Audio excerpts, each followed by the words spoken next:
My name is Keagen. I'm 24 years old. I was one of Jehovah's Witnesses, and I am shunned. All right, Keegan. So, how did you come to be one of Jehovah's Witnesses in the first place? So I was born into it, sort of. My mom is a witness, my dad's not. Um, it goes back in my family, I believe, to my great grandmother on my mom's side. Um, my great grandfather never came into it, but they got it, and then they gave it to my grandparents, so my mom's parents, and then my grandparents had four kids, including my mom. And from what I recall, my grandparents stayed active like just long enough to raise all four kids. And then after all the kids were gone, they just like went inactive. They didn't step away, but they just kind of became inactive. And they've never really been super active since. So, so I've got two uncles and then an aunt and my mom. And then so my mom got married when she was like 20, maybe 18, 20, to a brother. And she had two boys with him. So I have two older half brothers, because she ended up eventually getting a divorce, because he was. I'm not going to impugn motives because I haven't heard enough of each side of the story to really have a clear picture of what happened. But from what I understand, there was some emotional abuse going on there coming from him. So, she ended up getting a quote unquote unscriptural divorce. And that's in before her divorce was finalized, she met my dad. So she got disfellowshipped because she was seeing somebody else while she was still technically married. And then I came along, and like I said, my dad was not a witness at the time. He still isn't. It's been 25 years. I suspect that maybe my mother thought, oh, well, maybe I can bring him in. And then as the years went on, that hope sort of faded, which in retrospect, I'm glad it did. But that's pretty much how I got it, how my family got it. Yeah. I like the way you're saying. Is this there's something in the way you're saying how we got it, or you were saying like my grandparents got it and passed it down to or whatever, and it sounds like a virus. Yeah, that is. Yeah, they got infected and then they passed it to these people, and then these people passed it to these people, and it kind of is that way in its own way. Mhm. It kind of gets into a family or a family system like that. Yeah. So then what did it mean to you? So you were born into this. What did it mean to you when you were a kid growing up? Did it give you any particular worldview or anything? What did it mean growing up as a little JW kid? So I feel like now would be an important time to mention like a specific event that happened when I was a little kid, because I feel like that event sort of really kind of enmeshed itself with being a Jehovah's Witness and the way I saw the world.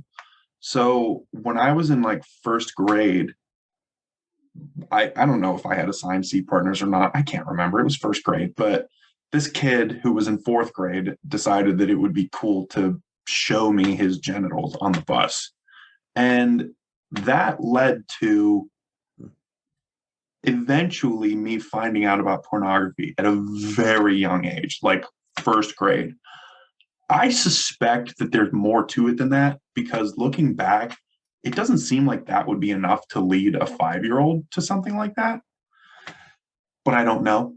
Um, so being taught, by the witnesses about a very high moral standard, what's wrong and what's right, and then having that, which, at a young age, like my first reaction was, oh, okay, nobody can know about this.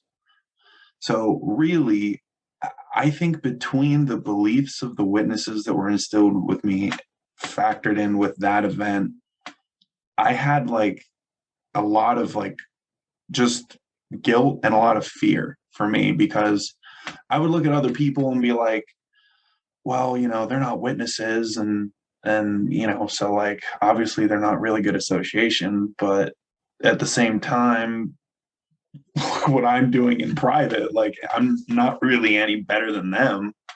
Um, so that was kind of like, it was like this weird dichotomy of, I would look at other people and be like, well, I know I'm not supposed to associate with them. But then I'd look at myself and be like, well, how good of a person am I just for doing this one thing, which I've come to understand now later in life, there's really not that much of an issue with it. It's something normal that a lot of people go through. Obviously, a 5-year-old should not have to go through that.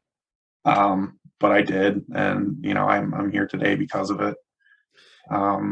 We don't really need to start 5-year-olds with a lot of guilt and fear. No. That's a terrible thing to start your life out with. And I guess I am curious, how does a 5-year-old get porn? I mean, it's funny you ask that, because I've asked that question for a long time too, because like I said, that one event on the bus does not seem like enough for a kid that young to make their way onto the internet to find that stuff, especially back in, I mean, this was 2002, 2003. It's not like we had high-speed internet, back then or anything like that. yeah, yeah. I I do wonder about that, if there was more to it. Because I know that it didn't start out as like porn. Like it started out like looking at pictures of girls, and it just sort of, it as it usually does, it escalates. So Yeah. obviously it wasn't right out the gates watching that. It escalated over time. But I started that process still when I was in first or second grade, which is way, way earlier than most kids ever do, obviously. Sure. I grew up well, for like the first 8 years non-JW, but Mhm. I had I had seen porn or magazines and different things. Like kids would bring school magazines to school, like in elementary school. Like I had a friend who back then it was magazines. Back Right. then there was no internet. Right. Yeah. Damn, I feel old. But they, so like I had seen things too from a very, very early age. Mhm. And honestly, I remember a kid exposing himself to me on a bus one time. And just I don't know. I think kids are exploring all of that stuff. And then you also don't know what kids have been through, and if maybe they've even been abused or exposed to things in their life in some way. You just don't know where it starts. But Right. when you're a kid and you're exposed to certain things, it breeds curiosity because kids are curious, and then they start going down those rabbit holes, so to speak, and looking at things and they're curious. Yeah. But it's also a lot for a kid. Oh my goodness. Yeah. I mean, no, you're right. And there used to be times where I would think like, man, if I could just go back and change that one thing, Hmm. maybe I would have been able to do better in the truth. Obviously, now I don't feel that way. I wish I didn't have to go through that in any case, but it's I'm here and I'm who I am, and I managed to turn out a half decent person. So I'll take. Yeah, I imagine you're even whole decent, but anyway. I understand, again, you're just walking around like carrying this guilt or shame that you've got this, what was it Joe's supposed to call it, like a hidden sin or a secret sin. Yeah, They like would have these articles about like these things that you're hiding, how it always comes out and stuff like that. yeah. That way, Yeah. oh yeah, that was always weighing on me. Well, and as time, like as I'll get into, like as time would go on, this would not remain my secret. Like it would be found out eventually, Sure. on more than one occasion. Sure. So you're exposed to this at an early age. That's so now you're carrying this weight around with you and this shame. I can see how that would be interesting way of seeing the world. Like you said, these are worldly people. They're not super great, but look at me. Maybe I'm not either. Yeah. And so did that give you more fellow feeling for the little worldly people around you? Did that make you feel more like a part of them, or did it make you even double down harder?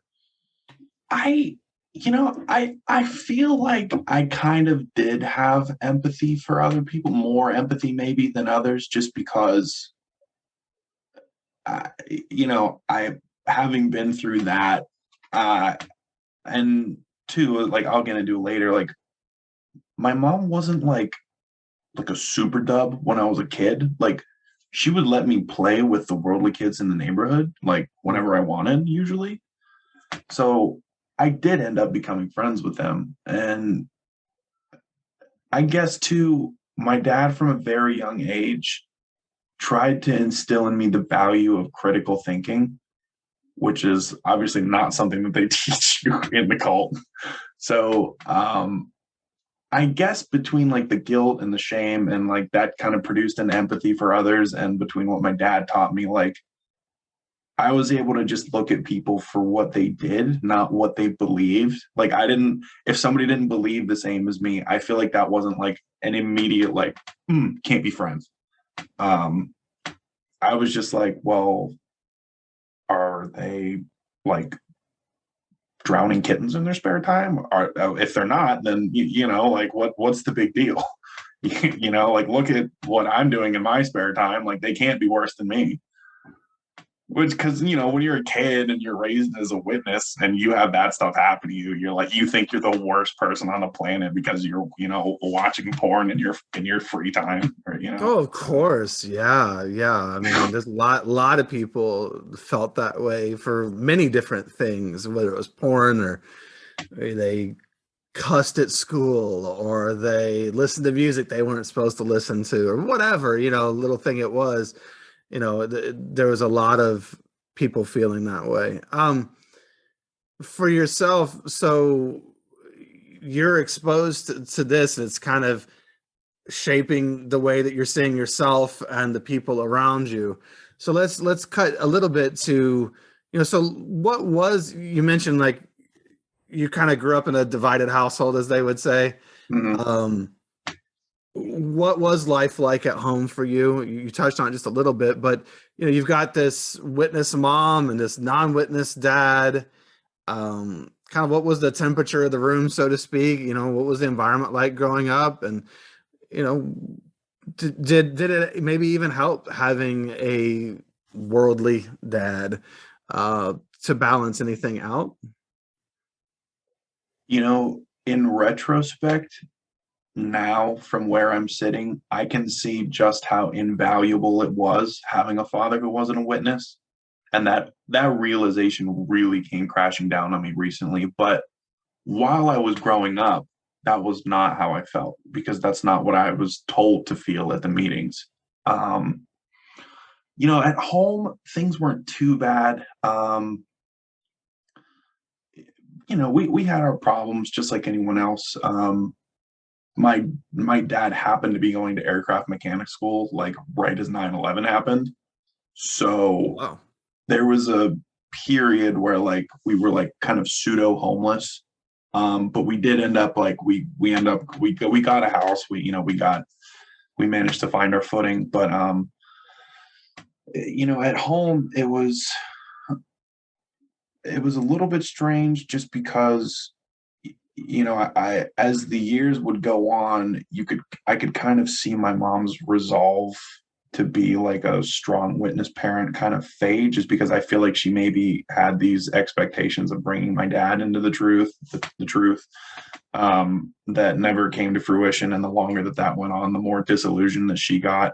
But um, I was never, to the best of my knowledge, I was never abused. I never had anything like that happen.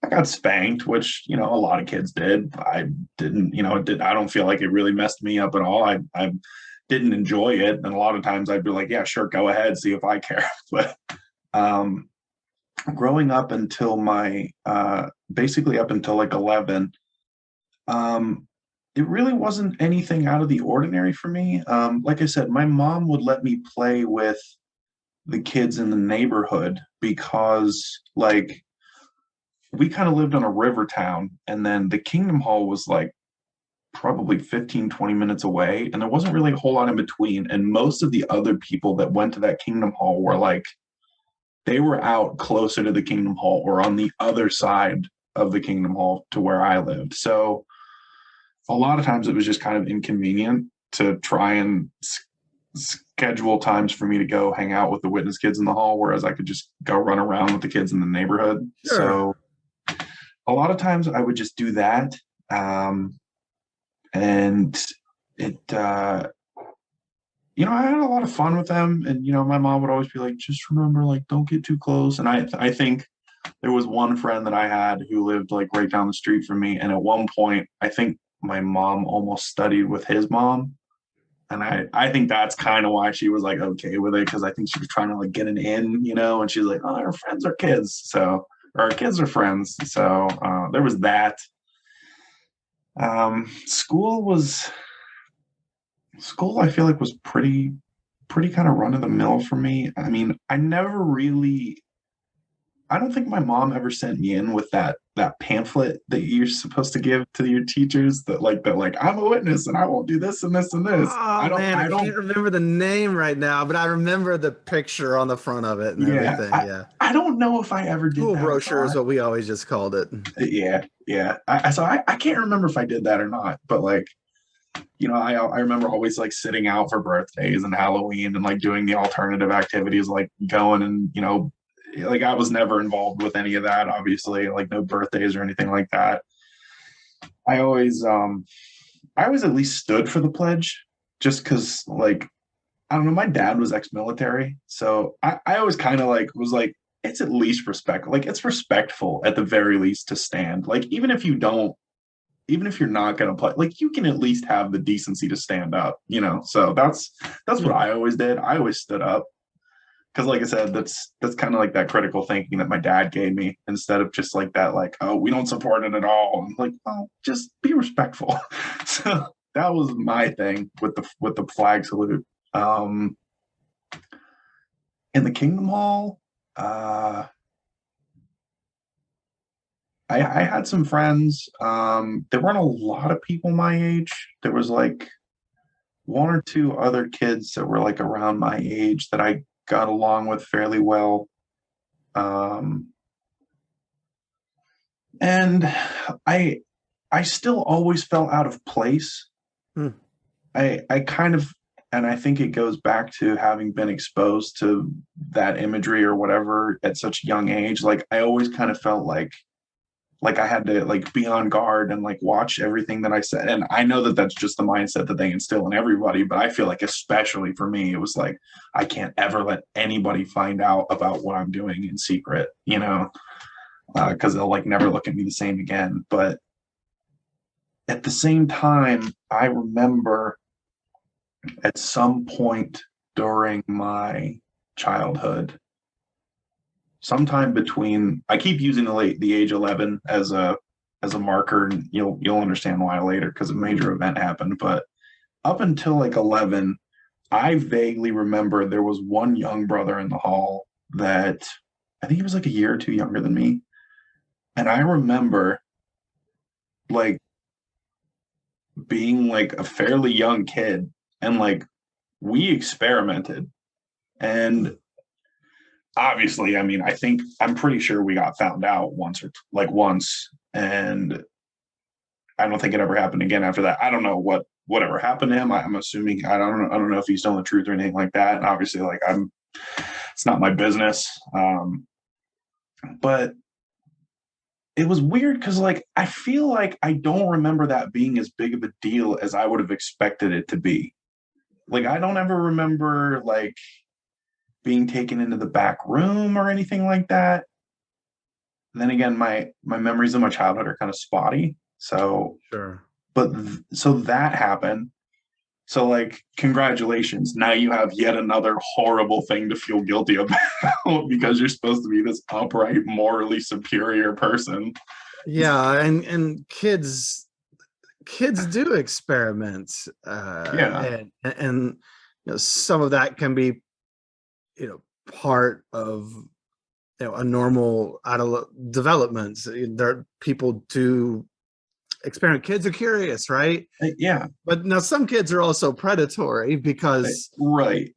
that's been done to them, and that can be a different thing. But it's a really, yeah, it's a difficult part of life. And when you're a Jehovah's Witness, you're going to have this guilt around that too, to Yeah. add to your other guilt and shame. And again, guilt is I did a bad thing. Shame is I did a bad thing, so I'm a bad person. Yeah. And probably a lot more shame than guilt. Oh yeah, for sure.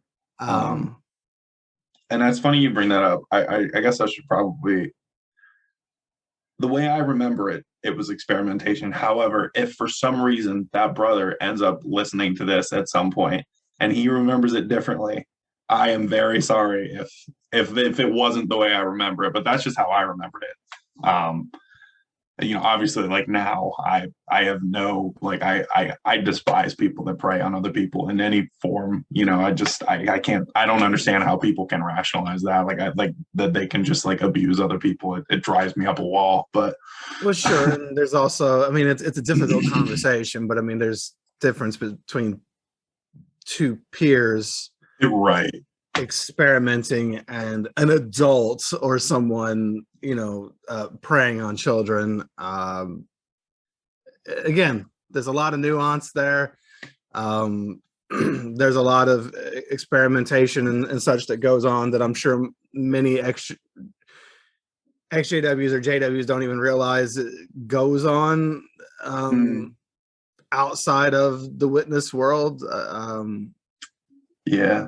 There's that show I've been talking about a lot lately, just with people, but Sex Education. It's on Netflix, and it's an interesting look into. Obviously, it's fictional, but I mean, come on, it's not fiction. It's not Yeah. just fictional, right? It's based on something. Yeah, right.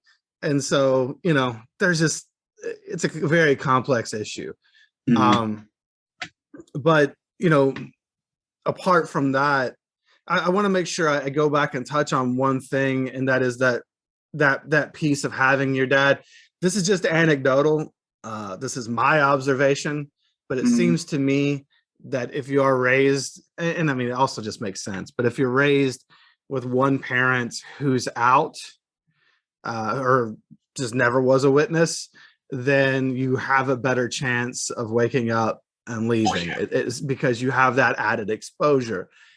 Yeah. So just like uh, standing for the pledge or the anthem instead of sitting, and why you did that, were there other ways that you feel like it helped you to have a parent who was not an active Jehovah's Witness? I mean, like maybe you all didn't do family studies really, or something.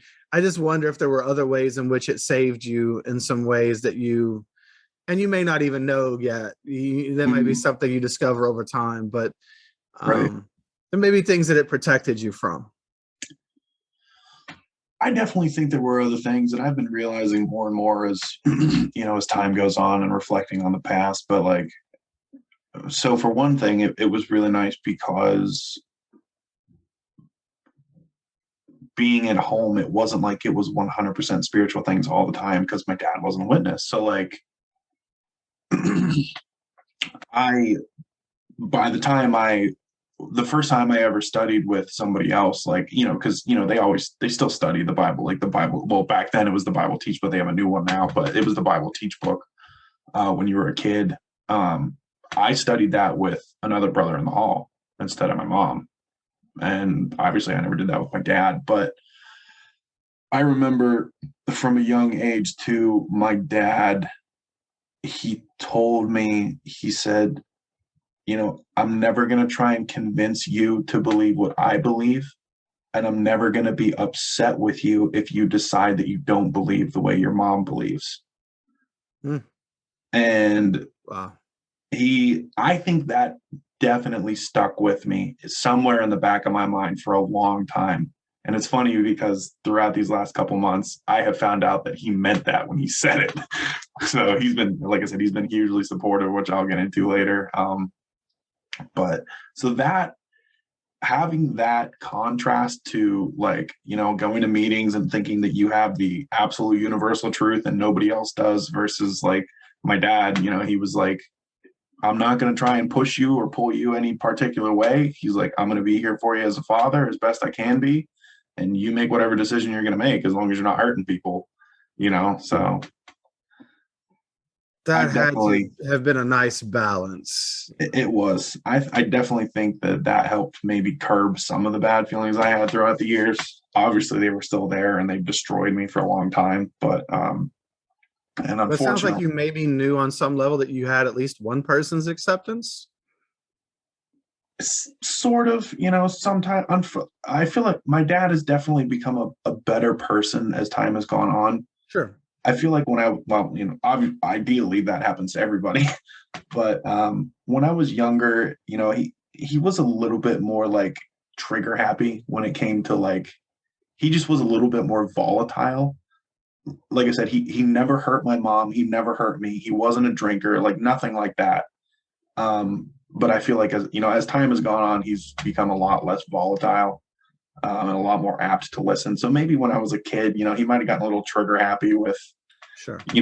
punishing me when I did something wrong, but he always still made it a point to try and make sure that I understood why I was being punished, not just like, you get the belt. And like, it was always like, you understand why we have to do this. Like, you did this wrong when we told you not to. This is why, which was really nice. Like, he always explained his decisions to me for the most part. So that was really helpful, I think, too. Gotcha. Um, so moving, you know, through these times, so you've, did you have, I know you had some friends at the Kingdom Hall. Were you taking to the witness life at all, at those ages? Did you like giving talks or going out in service or anything? And also, did it make you see your dad in any certain light, being taught what you were being taught? Yeah. So I always enjoyed, I don't know that I ever really truly enjoyed service. I mean, service is always fun when you're a kid and nobody ever says no to you because you're a cute little kid with a magazine in your hand. Like, what? How are you going to say no to a cute little kid? Obviously. Um, I remember, I think I was 7 or 8, maybe even 6 when I signed up for the theocratic ministry school. And I remember my first Bible reading. I practiced for months and I literally almost had it memorized. And like, I've always been a good reader, and I've always been fairly good at, later on, I would become fairly decent at developing talks. But I remember that first time I, I went up on stage and I had my paper there and I looked out and I just started bawling. I Oh, couldn't do it. So like, I sat down and then they did the rest of the school and then they tried to bring me back up with my mom sitting next to me and I still couldn't do it. And it was nice because like at that time, like the elders were like, don't worry about it. They're like, take some time, take a couple months. If you want to come back and try again. And sure enough, I did. I came back, I tried again, I knocked it out of the park. And ever since then, I actually kind of got, like, I would become lazy with Bible readings because I was so good at reading. Like, I would just like, I'd read it like in my head one time before, like during meeting, I would just like go over it in my head and I'd go up and just kill it. And, uh, so I enjoyed being up on stage. And I think a big part of that was the praise that I got for it, mm-hmm. because I felt like my self-worth was so low because of the things that I was doing in secret. And that became my way of compensating for it, was going up and doing things, on the stage, or anything that brought me any measure of praise from anyone else. Um, that was kind of like, my escape from that shame, that ever present shame that I felt. Um, Yeah. Um, so were you connecting at all? Did you have friends that you were connecting to? Did you feel connected to the congregation? I know you said you felt a little different, but I mean, were you still attached to them? I mean, was that still a big part of your life? Yeah, I was. Like I said, those two younger brothers, I hung out with them fairly often, like pretty regularly growing up. And I remember being pretty good friends with them, and my mom was good friends with their parents. And then like there were other brothers and sisters in the hall that I remember being like that I liked, and I think for me, I took to it because I think I took to it just because I felt like if I didn't, that I was gonna die. Like like I was just like I feel like that was like the only place for me. Like this was like people accepted me there. I was like, I'll hide what I have to hide, and if I can fix it, which I did try to in later years, um, I think I really did for a long time feel like it was the truth. Um, so I remember like when I was a kid, my favorite, believe it or not, my favorite book was actually the Revelation book. I loved it. It didn't scare me at all. I thought it was cool. I kind of did too. Yeah.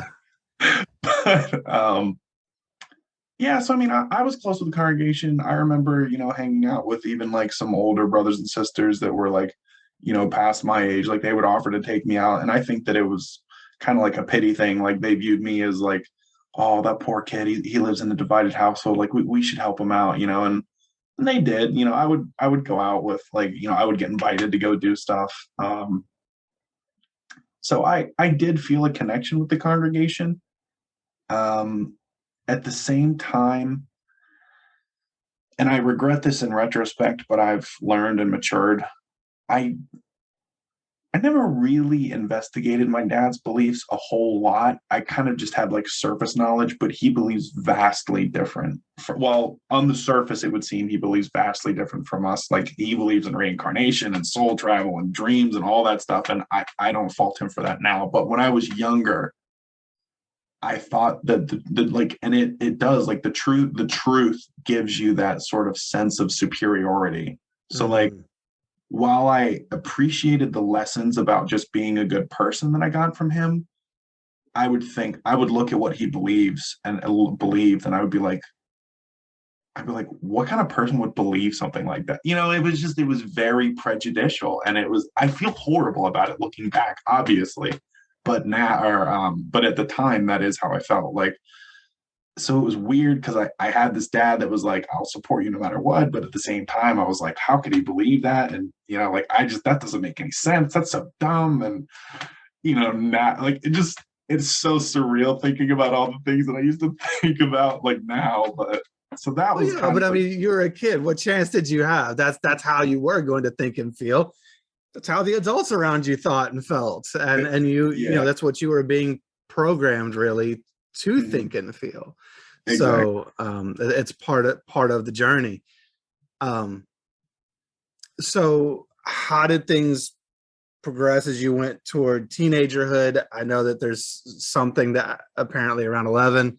Um, where would you like to start there? So, yeah, when I was 11, my dad made probably one of the worst mistakes that he ever made as a father. And thankfully, all three of us have reconciled this. And as far as I'm concerned, I have no animosity towards him. We worked it out. But when I was 11, I think 11 or 9 or something, he took a private contracting job overseas. And it was one of those jobs where his income would be tax free if he didn't spend more than 30 days a year in the States. So he would be gone for between 4 and 6 months at a time and back for between 10 and 15 days.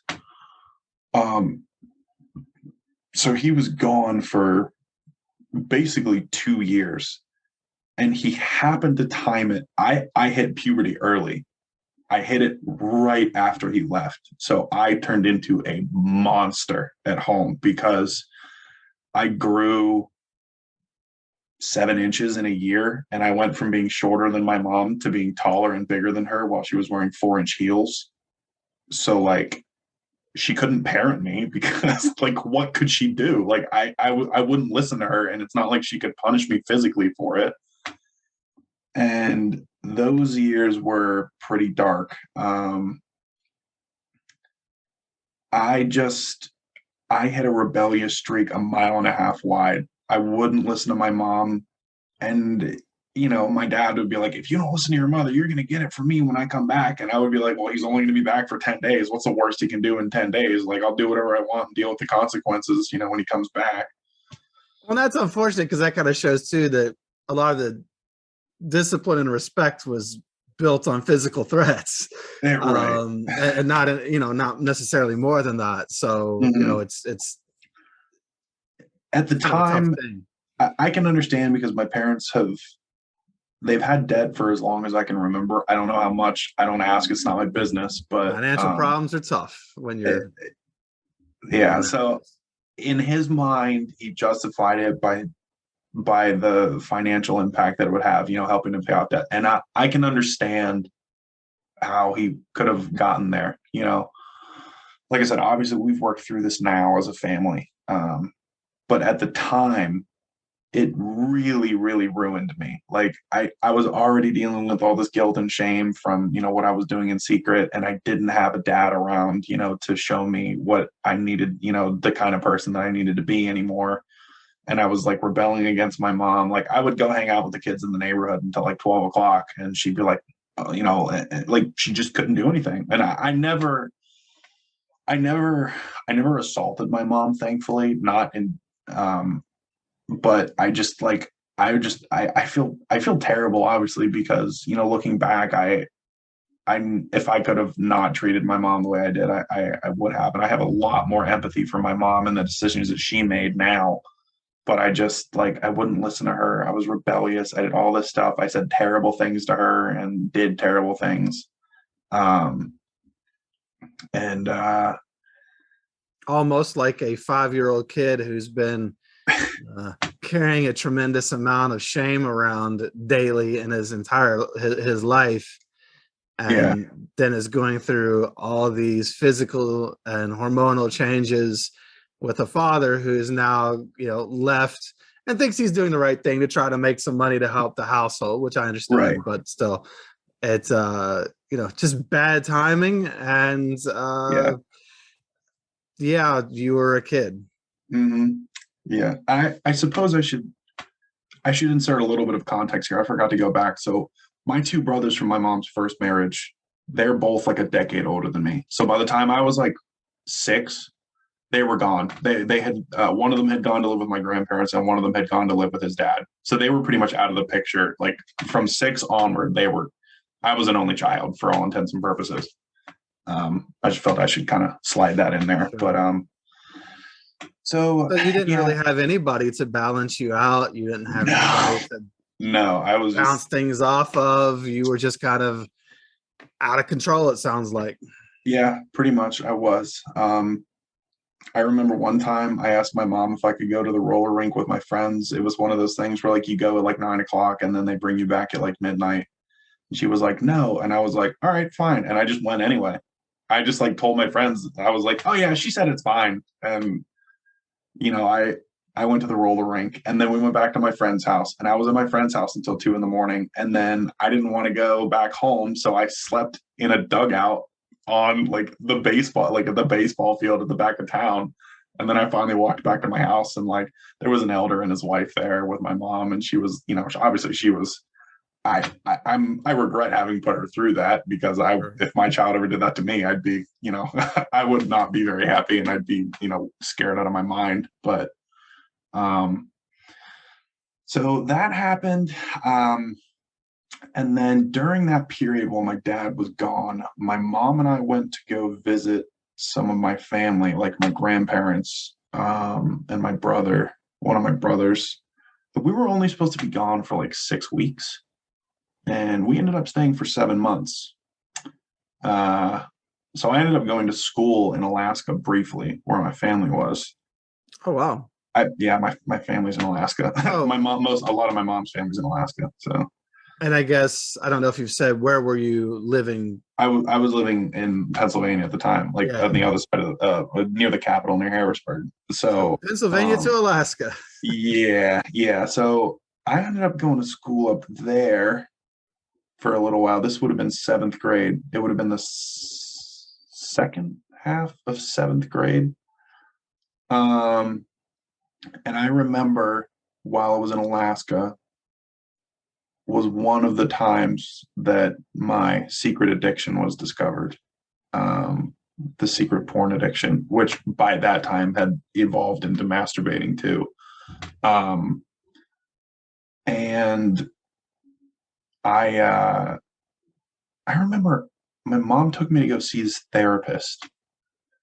And I distinctly remember like I laugh at this memory every time I hear it, just because I think of the look on my mom's face and it just makes me laugh. But we went to go see this therapist because she was like, I was actually surprised, that she let me go see a worldly therapist, but in retrospect, but we went to go see this therapist and I don't know, she was there. So like, obviously I wasn't going to be 100% transparent with this guy, but at one point I remember saying like, well, I think maybe it would help if I was allowed to have a girlfriend.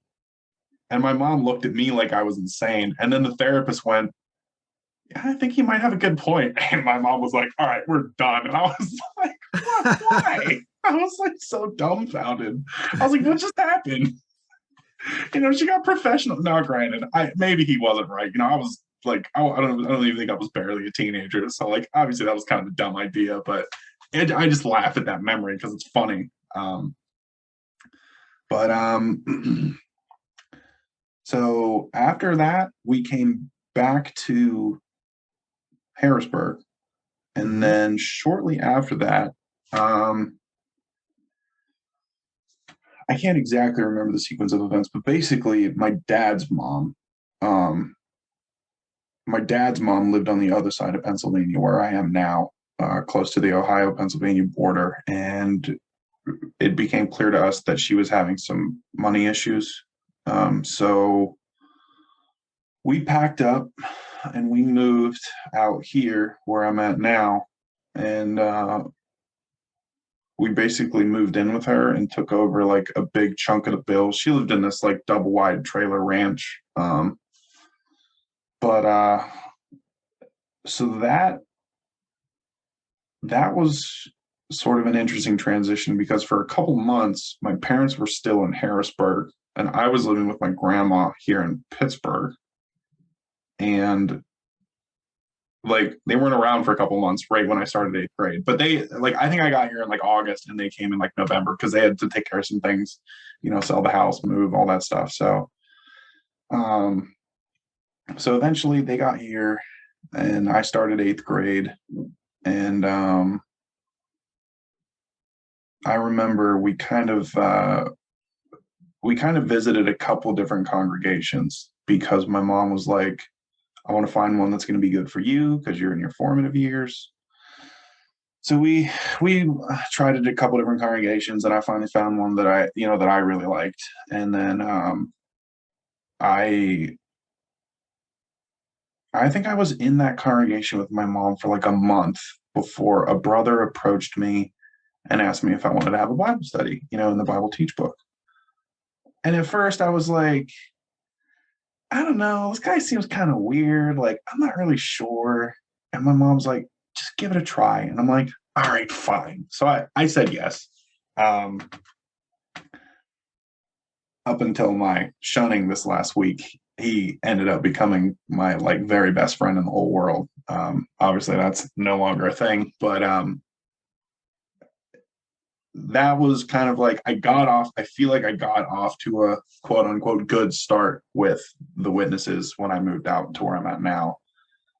Um, but So again, this brother started studying with you, yeah, and I mean, were you, and I know you kind of fast forwarded a little bit. Spoiler alert: Keagen was just announced this week, yeah, and we'll of course talk about that eventually. But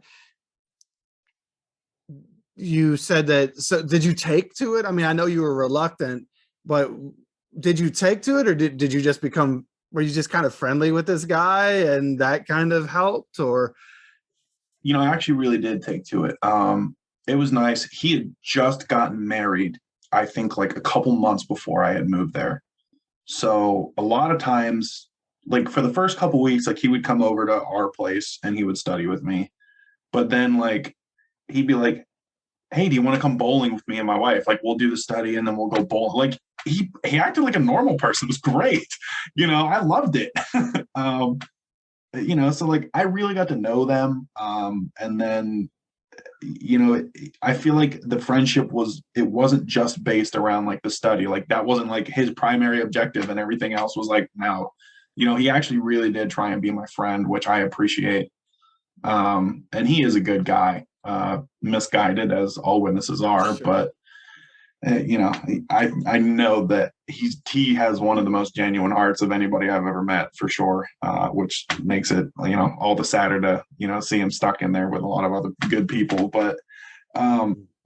so I really did take to it. At one point, I feel like at one point maybe I confessed to having still had my addiction with pornography and masturbation and whatnot, and we tried to work through that, and that kind of became a pattern of like either I would get found out or I would confess, and I would say that I would do okay for a little while, like I would stay away from it, but then I would fall back into it and I would feel that shame and I'd be like, all right, well, I guess I'm just doomed to continue to do this and I'm always going to feel guilty about it. So I would just start lying. I'd be like, oh yeah, I've been clean for like months and months and months, which was completely untrue.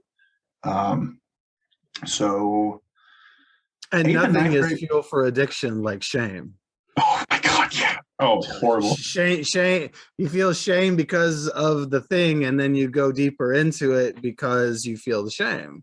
It becomes the Yeah, escape, it's and a so horrible cycle. yeah, it's a horrible cycle. That shame is fuel for addiction, and who knows? Maybe had you not been shamed for it from the very beginning, maybe it never would have become such a big deal for you.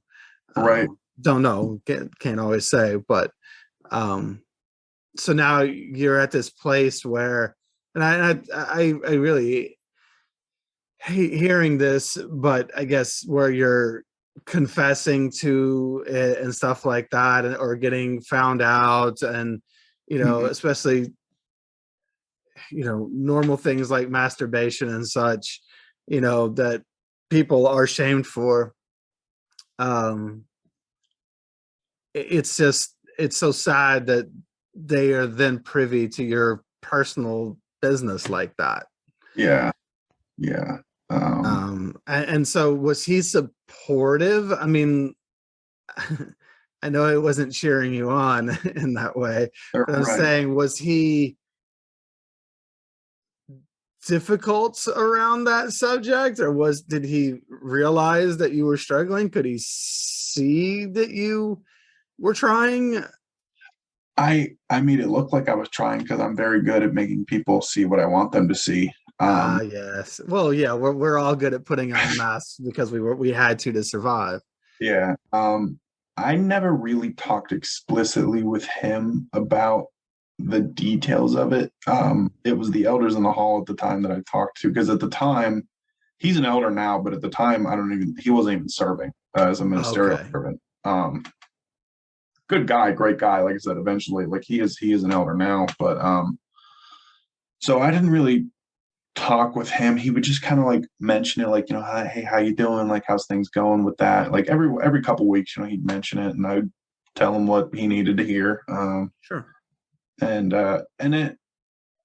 then it's like I'm adding yet another layer of shame because I'm lying to somebody else now, like one more Yes. person that I genuinely respect. So it's Yeah. just like heaping shame upon shame upon shame. And it's so horrible. Like it just gets so heavy. Um, but so he studied with me for a while and I became genuinely good friends with him.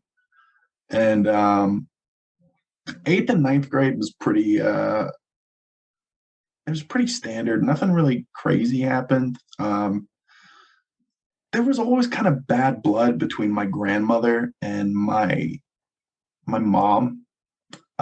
Be, partially just because my grandmother's husband, so my dad's dad, uh, he was an alcoholic and he was kind of abusive, and she was like a hard like did not take any shit from anybody. Like she was not like she did not take it. She was one of those like really tough women who was like, "You're not going to treat me like this, and if you are, you can shove off." Um, so I think she was just very like, I don't know that she really agreed with my mom and the witnesses because I found out later in life that my grandmother actually studied with the witnesses briefly in either the 60s or the 70s, um, which was a great time to study if you know don't want to get involved in that because there was a bunch of weird stuff happening. But I mean, there still is obviously.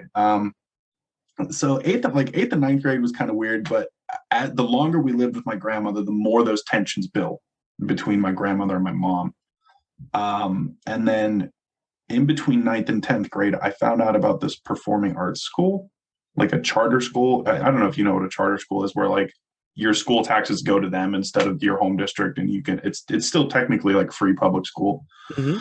But I managed to get in because I was really into art when I was younger. Um, so that was definitely like a new experience for me because I went from like the whole like jock, nerd, cheerleader, popular girl, you know, that kind of dynamic to like a performing arts school where they had like a literary department, a music department, a graphic design department, dance, like just wild people, you know, like just it was so diverse. Like there really weren't any well, the dancers were kind of clicky, but um But it's also a place where emotions matter and yeah. And things you like like that, because it's part of the performance of the performing arts at times, as to right. get in touch with those things. Yeah, and it was nice because I was able to see a much broader spectrum of like self-expression there There you than I go. think a lot of students are comfortable in expressing in most like public schools. I really came to like see, you know, like the LGBTQ plus, like and all those people, like they were able to be who they wanted to be without worrying about getting picked on by people, which was nice. And it was nice for me because I was just kind of like, I didn't fit in during eighth and ninth grade at the school that I was going to. Thankfully, I was a big guy, so I was never physically bullied. Um, they were never dumb enough to do that. They would like call me names and stuff though, and I was never really a huge fan of that. But that performing arts school definitely was a big move, and I had both my parents' support for that, even my mom's. Um, so then, Well, what'd you get involved in the performing arts? Was there something there for you? so I got in. The material that I submitted to get in was like photography and drawing and whatnot because I used to really enjoy that. But once I got there, I really took to graphic design actually. And that's what I ended up focusing on throughout 11th and 12th grade. I didn't do anything with it because I think that doing art for a grade kind of killed the magic for me. And I it, could see it that. it it took me a long time to even come around to it. Like I feel bad because like after I graduated, I was like, art's dumb. All art's dumb. Artists are dumb. Like I just was like, I was completely averse to all of it. I was like, I don't want to go to a museum or anything like it's all dumb. And now, you know, I've matured and I've come around and I can appreciate, you know, artwork now, and I appreciate the, you know, the heart and soul that people put into it. I don't have an interest in doing it myself anymore, but thankfully, like I've grown to appreciate a lot of things that I didn't in the past. That pretty much leads me up to my baptism when the cracks really started to form. I think it was 11th grade. Um, So you were like 17, I would have been 16. 16? I was a summer baby, so I graduated high school when I was 17. But Ah, yeah, me too. I Okay. yeah, so you know. Understood. um, I remember when I first wanted to go over the questions for baptism, I did it. It's funny because like everybody tells you, oh, don't feel peer pressured. Like we don't want you to get baptized because they say that, but like they create this unspoken atmosphere of pressure. Mm-hmm. And that atmosphere speaks volumes louder than anything that you hear that on the platform. So, I did feel pressured. I was like, oh, my friends are gonna, they're getting baptized. And then, I was like, if it's really for me to get baptized, then, they say, the Holy Spirit really is what, lets you get baptized. And like, I remember like I passed my questions with like flying colors. And now, meanwhile, I straight up lied during all the like pornography questions. I was still doing it like regularly. Wait a minute now. Are you telling me that the Holy Spirit is just peer pressure? In Maybe. that instance, and that there's nothing that's like watching you and like telling the elders that you're really something that you're not in those. And can you fool the Holy Spirit in those situations? I did it on more than one occasion. um, Many people did. yeah. So that was like I feel like that was kind of a chip in the armor for me. I'm like, Uh-huh. how did this happen? I was like, I'm still doing all this stuff in secret. I'm like, there's like a discrepancy here. What's going on? Yeah, shouldn't you all pray about this and be directed to not let me get baptized because I'm not fit? Yeah. And so that, I don't know, Hmm. that was kind of a weird thing for me. I kind of tucked that one back away, and I tucked that back away in the back of my mind. Um, I feel like that was probably like the very first thing that I was like, hmm, just hmm, you know. But like I said, at that time, obviously, I was still dealing with that immense shame. Um, and I had no self worth outside of what I brought to the table for the organization. So logically, it would make sense for me to get baptized because I would be able to bring more to the table. Like I would be able to give more, and I would be able to get more of that self-worth, that praise, despite the fact that, I always played it off like, oh no, it's not me, it's Jehovah. Like it's all him. And that's what I said, because that's what you're supposed to say. And that is genuinely what I guess it's, I felt worthless. So I didn't even want to take the credit. Um, but yeah, I mean, I got baptized, and thankfully I did not have to pray in front of the congregation for months and months and months after. Actually, it was a long time. I think I only ever did it maybe twice, and it was well after high school, I think. Oh wow. Because a lot of times they, for young brothers, they want you to pray at the first meeting or somewhere in the next month at least after being baptized. Yeah, I don't think they do that anymore regularly.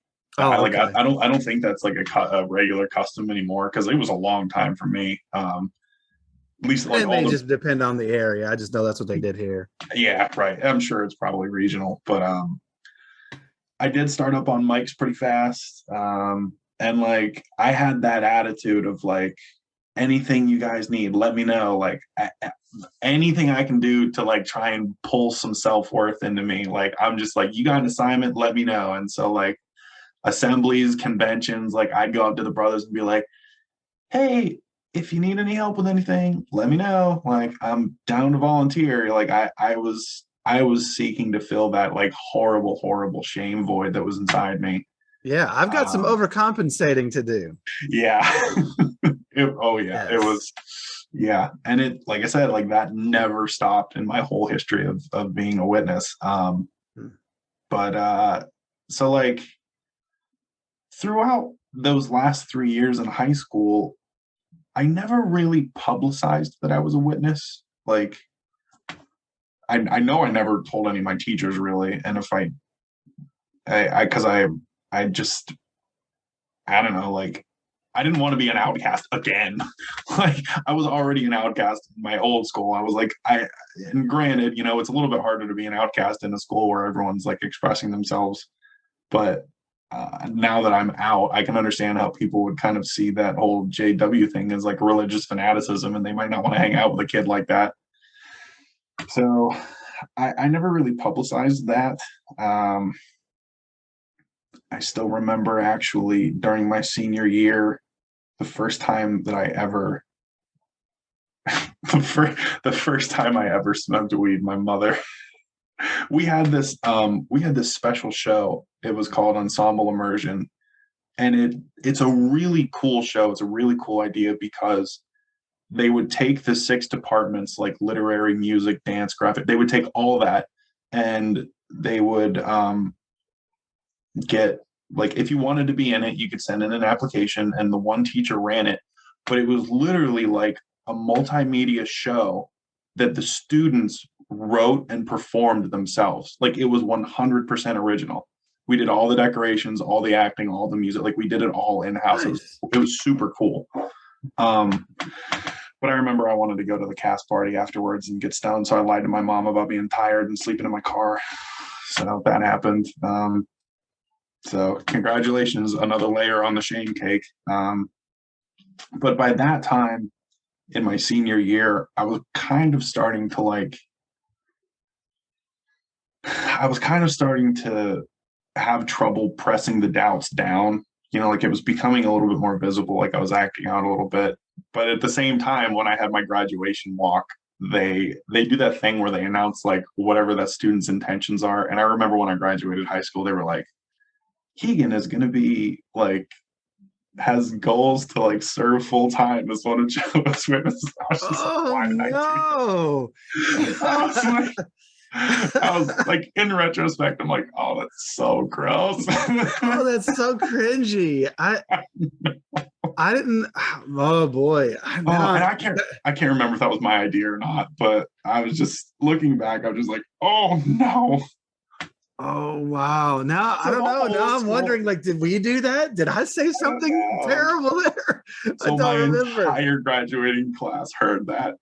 Oh wow. um, Post high school, I'd say post high school was when the turmoil really started to turn on, though. After I graduated, within about 6 months, um, I had like stopped going to meetings. Um, I think I felt like I was missing out, as a lot of witnesses do, and as a lot of witnesses are. And unfortunately, just due to the way that they portray the world in the publications that the witnesses produce, what you think you're missing out on is like drugs and like drinking and like all of this wild stuff. That's Murder. not what life is about. But at 18, I was like, I'm missing out on all this stuff. So like, I want to go try it. So like, I did. Like, I went out with some friends of mine from high school, and I was like, yeah, no, I'm not really doing that anymore. And my friend's like, oh, do you want to try acid? So like, I did. I did all that for a while, and then I think that lasted for about 6 months. Um, oh, I should back up here. So I did not go to college. And I know that the witnesses stress the whole like not going to college thing. But for me, I personally never had a desire to go to college. I just didn't want to, which it kind of worked out because I didn't have to deal with any of that pressure, which was nice. I think that I saw what debt had done to my parents, and I just didn't want any part of that, you know, because they had just been paying down debt for as long as I could ever remember. And I was just like, I don't want to have a bunch of debt. So And it's no I, guarantee that you get a job that will help pay that debt. yeah. So I actually started working for an elder in my hall.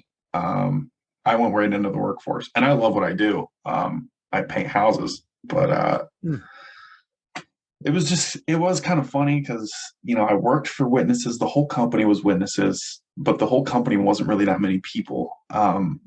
My I'm going to kind of lay this out now so that when I refer to it later on, it doesn't get confusing. But my boss is the elder.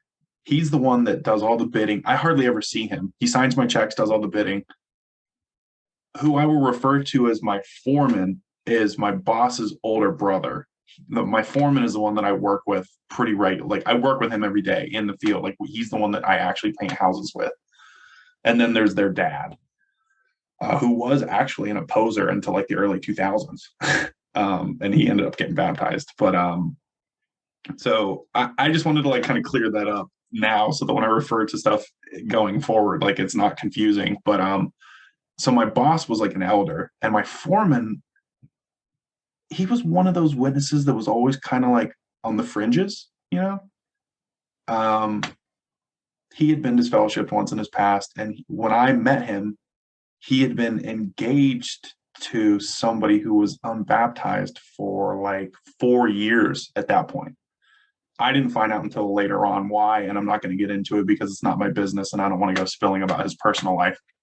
But suffice to say, I understand their reasons for what happened. Sure. But anyways, I stopped going to meetings for a while. And then I decided to come back one day. And I remember it was obviously I don't really believe in the Holy Spirit or anything like that anymore, but I remember the first meeting that I decided to go back to.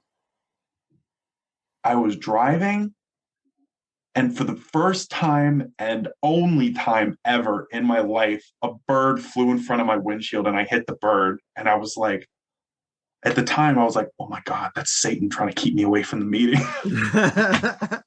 I was like, no, I'm going to go back. And I did. Like, it was so weird. I placed so much significance on that, like, just absolutely asinine event.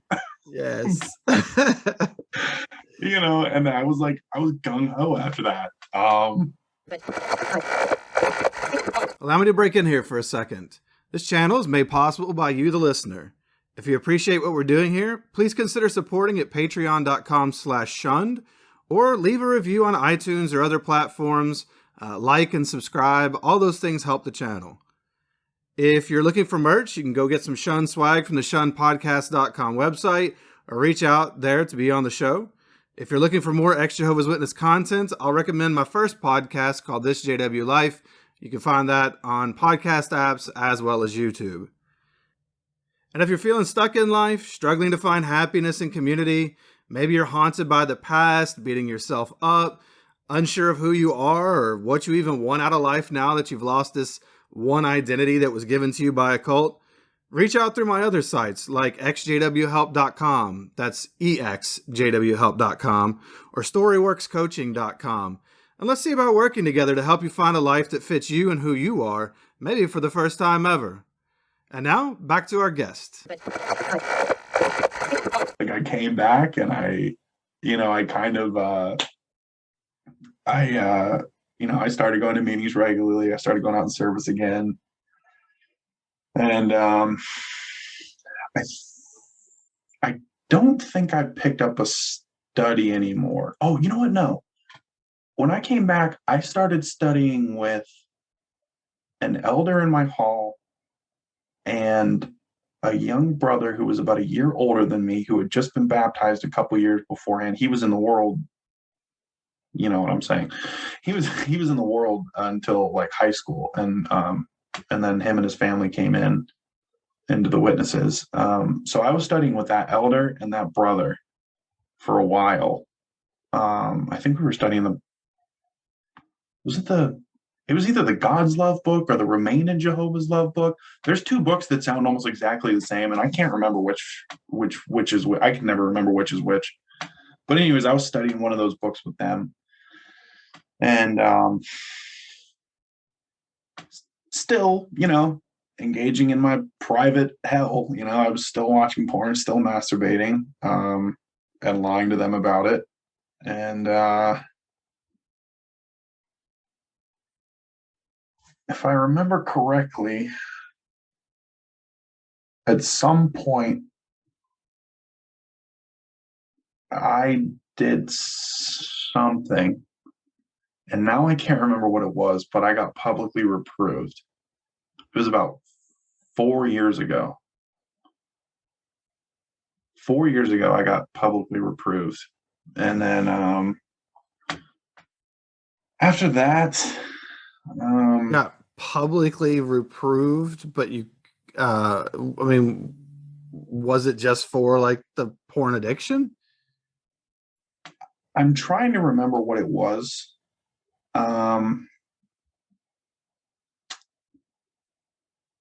Wow, my brain is just like, I feel like the train just left the station without me.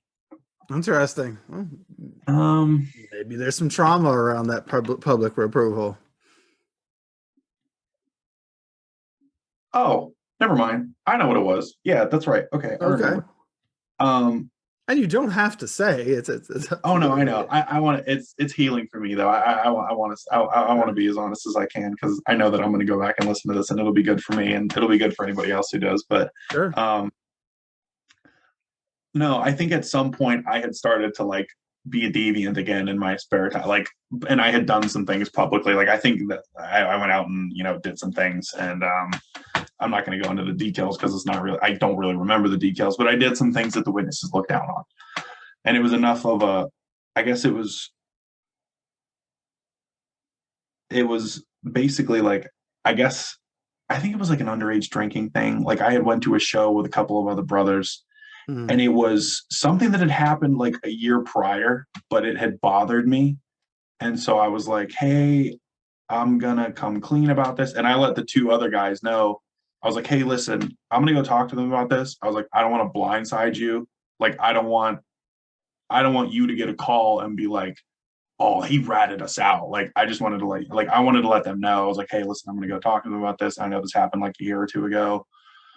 Um, but which was the right thing to do, I think, in retrospect. Like I didn't want them to just get a call from the elders out of the blue and then they'll be like, oh, he like ratted us out.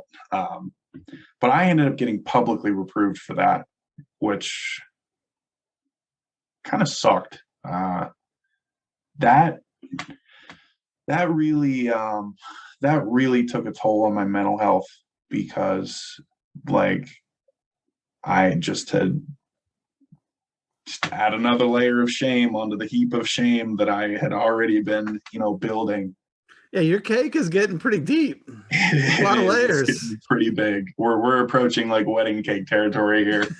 Um, so that year after my reproval, um, it was bad because like I couldn't comment at meetings for like 3 months, which is like I was always the guy who was really good at being extemporaneous too. Like it was weird because I was like a young kid, like late teens, early 20s. And I was always the person that like when the conductor asked like a question that wasn't in the material, I was always the one that bailed him out. And all the people in the congregation were like, oh man, like you give such great answers. Like you must study so much. And in my head, I'm like, no, I'm just good at saying what people like need to hear. You Oh can man, you can think for yourself. And when a question is asked that is not read verbatim from a paragraph, you have the intelligence to put it together and answer that yeah, question. I knew the Your rules of the brain is game. not disengaged. Yeah. So that was always me. So that really sucked. I couldn't do anything. I had no privileges or anything like that. Yeah. And so after that, I started studying with that elder and that brother. And I came clean to that brother, the younger guy who at the time I think he had just been appointed as a servant. He was a year older than me. So I think I was 21, he was 22, or I was 20 and he was 22, 21 or 22. But I like came clean to him and I was like, listen, I've had this problem my whole life. I've been found out. I've tried to stop it. And like this time for me, it felt like it was different because it was somebody who was my age. It wasn't like an authority figure. Like it wasn't like an elder like that I was like confessing to and that he was like, domineering over me or anything like that. And I told him, I was like, I really want to get a handle on this. I just need somebody to know about it and somebody to check in with, somebody to just somebody who's like on my same wavelength, not somebody who's trying to counsel me. Um, so him and I were, it was nice because maybe once a month or twice a month, like we would go after the midweek meeting, we would go to like Eaton Park or something and just talk. We'd just talk about stuff, and he'd check and see how I was doing with it. And I was honest with him for like 3 or 4 months. And then eventually I was like, I just kept relapsing, quote unquote relapsing. And I was like, because that's the way that's the way I was, conditioned to see it, as like I was relapsing. And eventually I just started lying again. I was like, oh yeah, I've been clean, so this is like the fourth or fifth time in my life that I was either discovered or confessed and tried to, get it under control. And then that year got really dark for me for a little while. Later that year, I remember being on my phone looking up like what would be the easiest way to commit suicide, because I felt like I would never be able to stop and that the shame would never go away. And the funny thing is, of all the things that stopped me, it was a ridiculous witness belief that actually saved me in that moment, because I was like, in retrospect, like I said, in retrospect, I don't even know what to think about it, but I remember thinking, wait a minute, my life doesn't belong to me. It belongs to Jehovah. So who am I to take it? Which kept me alive, but at the same time is insane. Hey, whatever works. I'm just glad that you're still here. Yeah, no, so am I. And I I mean, remember let's face it, when you're at a point where you're thinking of taking your own life, you're not usually thinking super clearly anyway. So it could be any random thing at times that might keep you alive. I mean, I've been there myself, so I understand that. Was there as a witness myself. So I'm glad that if that's what it took, I'm glad that you had that. Yeah. After that, um, it was just sort of like it was pretty much just sort of, I tried to cut my days down at work so that I could be out in the ministry more. By then I had made it my goal to be like a ministerial servant. I was like, I want to try and be a ministerial servant because then I can do more stuff and I can have another thing to deflect the shame off of. So that was basically just what I worked towards. I just tried to go out and service more. Again, just like handling assignments, like whatever. I was like, I told the brothers, I was like, if you ever have anybody flake on you, like let me know. I'll fill in. Like I was the fill-in guy. I would fill in for anything and everything if somebody didn't show up for something. And I, did I would lead the service group out. And it was during that time period when I met my friends in Ohio. One of them was one of your former guests, Allie, and like I said, I became friends with that group, and things transpired there. I talked to her ahead of time and made sure that I had permission to talk about what happened. So like I'm still going to be scarce on the details, but I made sure to get her permission, obviously, because I didn't want to be putting any more out there than she was comfortable with. But I met them. I just kind of like progressed towards that road of being a servant. There was a sister out there that was friends with Allie that I became sort of like involved with a little bit. We YPA dated. Young people ask dated. Oh, okay. Yeah, I call it YPA dating. But Which means what to you?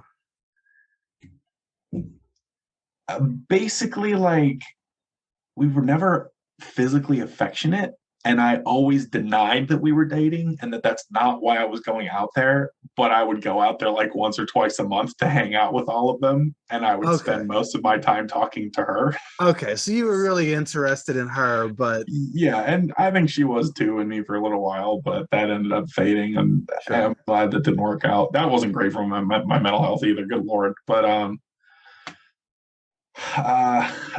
basically those couple years leading up to when I was appointed were pretty run of the mill. Like nothing really extraordinary happened. And then another big crack came when I was appointed. So I was appointed as a ministerial servant, I believe, like a year and a half ago.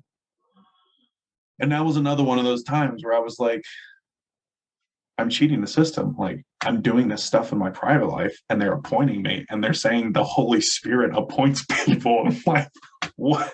Well, like here I am, and I'm doing all this stuff and I'm still getting appointed. So where's the Holy Spirit at? So that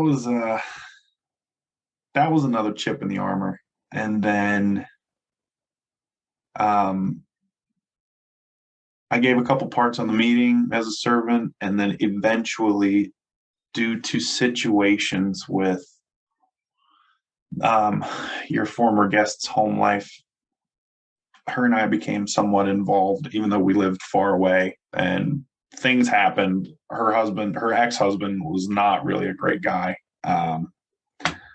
as I came to find out later. But eventually, it got to a point where I ratted us out. I went to my elders and I called her ex-husband and was like, "Hey, this is what's been going on." And so that all happened, and we stopped talking, obviously. And keep in mind, this was literally maybe 3-4 months after I was appointed. So I didn't even make it to like the first meeting that, like, how they're supposed to have those meetings with the circuit overseer and the elders. Like Yes, I didn't I've even been to make it that those. long. Yes. You didn't even make it to that meeting. No, Okay. no. And it was funny because like all the other servants and elders, when I wasn't at that meeting, like all the other servants when I wasn't at that meeting, they're like, "Hey, we missed you." And I'm like, it's all right. Because they, like, I asked like I went to the elders and I was open and honest, and um it was weird because they were like, "Well, we really have to wait until the branch's direction was that we had to wait until the circuit overseer came, which was like another 2.5 months away." So I wasn't doing anything at meetings, like nothing at meeting, no parts, anything for like 2.5 months, which is really conspicuous for a brand new ministerial servant. Yes, So everyone is like, going to notice that. like Yes. obviously everybody noticed. So I'm like, everyone's like, "Hey, I haven't seen you on stage in a while." And I'm like, "Yeah, you're right, you haven't." I'm just, like, what am I supposed to say? So it was horrible for me, and I played the game. I played. I told them what they wanted, to hear, and I was humble, and I was humble, quote unquote, and I met with them whenever they needed me to, and like I was honest with them, and I still wasn't being honest about the porn thing, just because like there had been so much shame, and I had failed so many times to recover from that I just was like, it was just out of the question for me. So when they asked me about it, I said no, of course I'm not. But anyways, I got removed as a servant. I was privately reproved. She ended up getting divorced. She's with a really, really, really great guy now who is not a witness, takes excellent care of her and her child. Just a super stand-up guy. And shout out to him for letting me be friends with his, girlfriend, because she's been a huge, huge help in getting me to where I am now. But after that, I started studying with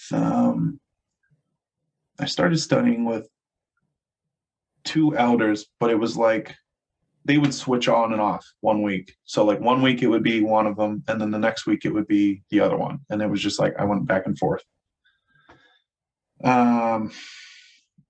Very, very early on, like maybe a week or two into that study, I came clean about the whole porn thing, and I was like, I basically told them, I was like, and they kind of made me feel a little bit bad. They're like, we've tried to deal with this like several times. I'm like, yeah, I'm aware.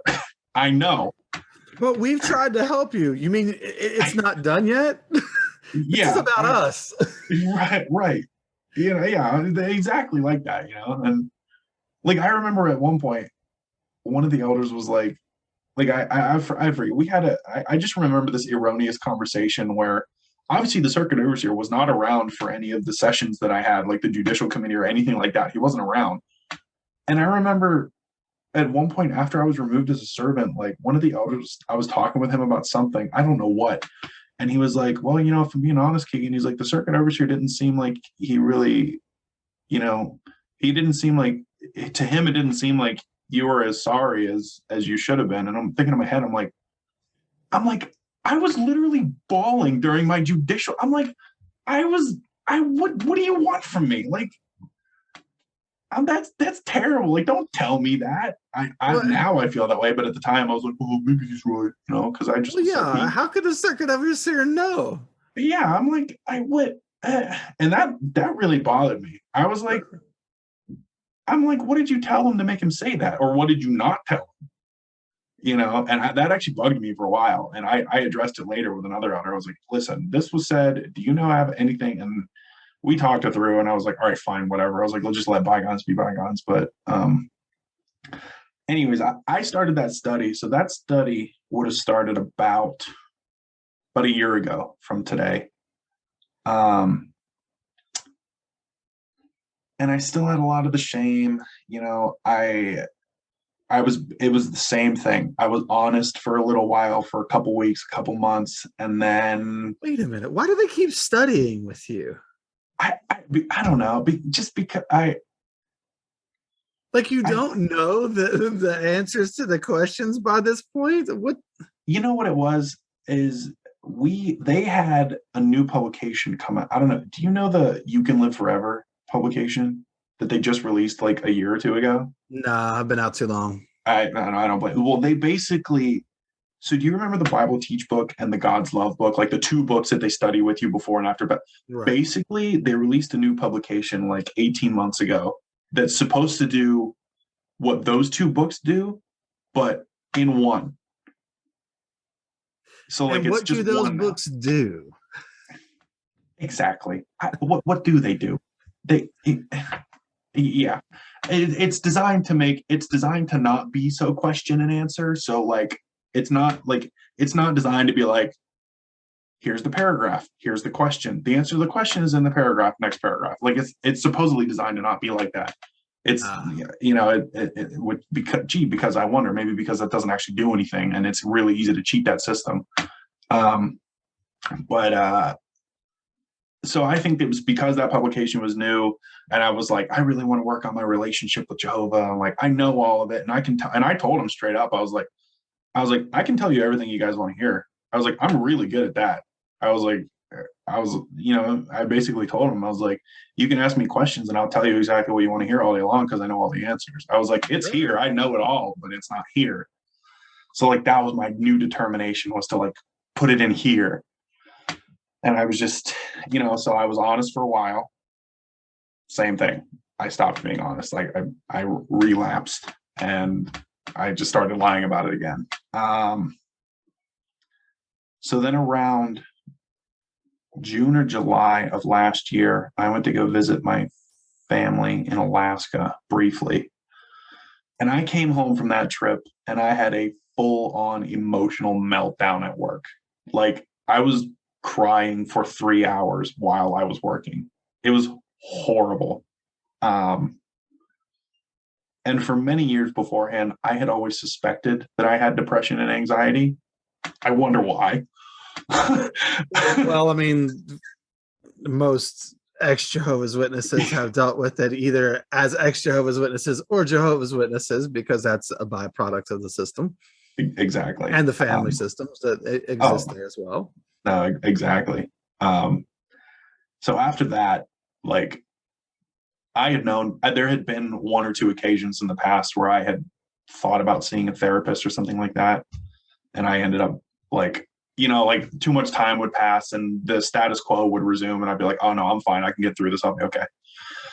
But this time I was like, no, this is it. Like I have to do something about this.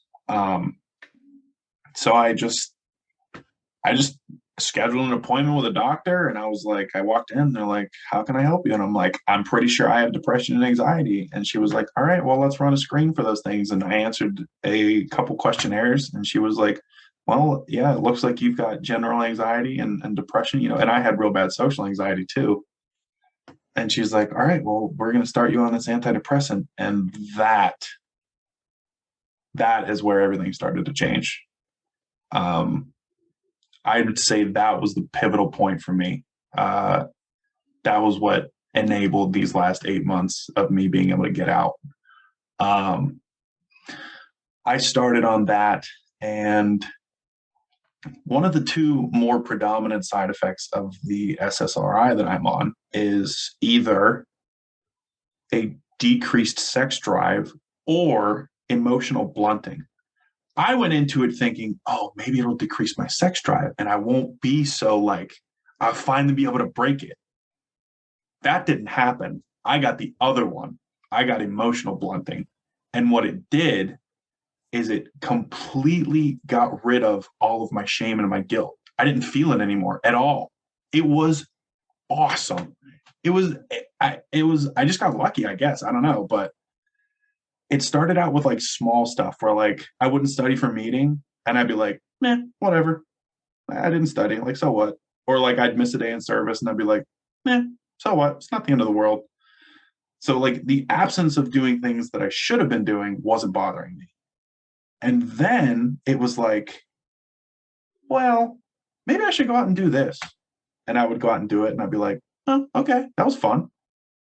Like I would go out, to the I was very shortly after that I downloaded Tinder too, which I feel like is a very common thread in a lot of people's stories. But um uh so that was a big thing for me. That was huge. I mean, it just finally all these like horrible mountain of shame and guilt was just within a matter of like 2 months, it was gone. It just wasn't there anymore. And obviously I was still doing what I was doing, but it kind of allowed me to have like a better perspective on it because when I stopped viewing it as an addiction, all of a sudden I wasn't really that inclined to do it that often anymore. Like it wasn't an addiction once I stopped seeing it as an addiction. It was crazy. I was like, oh well, because it was bad. Like I would do it every day. And then all of a sudden I was like, well, I'm just not really that interested. I was like, I just do it like a normal person does now. Like, it's not that big of a deal. Once I removed the shame out of the cycle of like no that, more addiction fuel. yeah, no more, exactly, no more addiction fuel. So, um, that was a Not big that that thing. works for all addictions. I'm not Right. And but I don't want to say that like, oh, just go get an. I don't want to like, be no. like, just get on an Obviously, there's a antidepressant. ton of Jehovah's Witnesses on antidepressants, Yeah, and it and I'm not doesn't. saying that you're going to get on that first one and it's going to change your life. It's not that easy for No, everybody. Sometimes it takes a lot of trial and error. I got lucky, but and the medication can only do so much. So exactly, it's you one still, tool in the tool belt. yeah. Um, and then so shortly after that, within a couple months, something fairly tragic happened within my orbit. Um, there was another brother that I used to be really good friends with. I became really good friends with him when I first moved out here from Harrisburg. I didn't really like him at first. And looking back, I understand why. I don't know why I continued to be friends with him, but I did. And we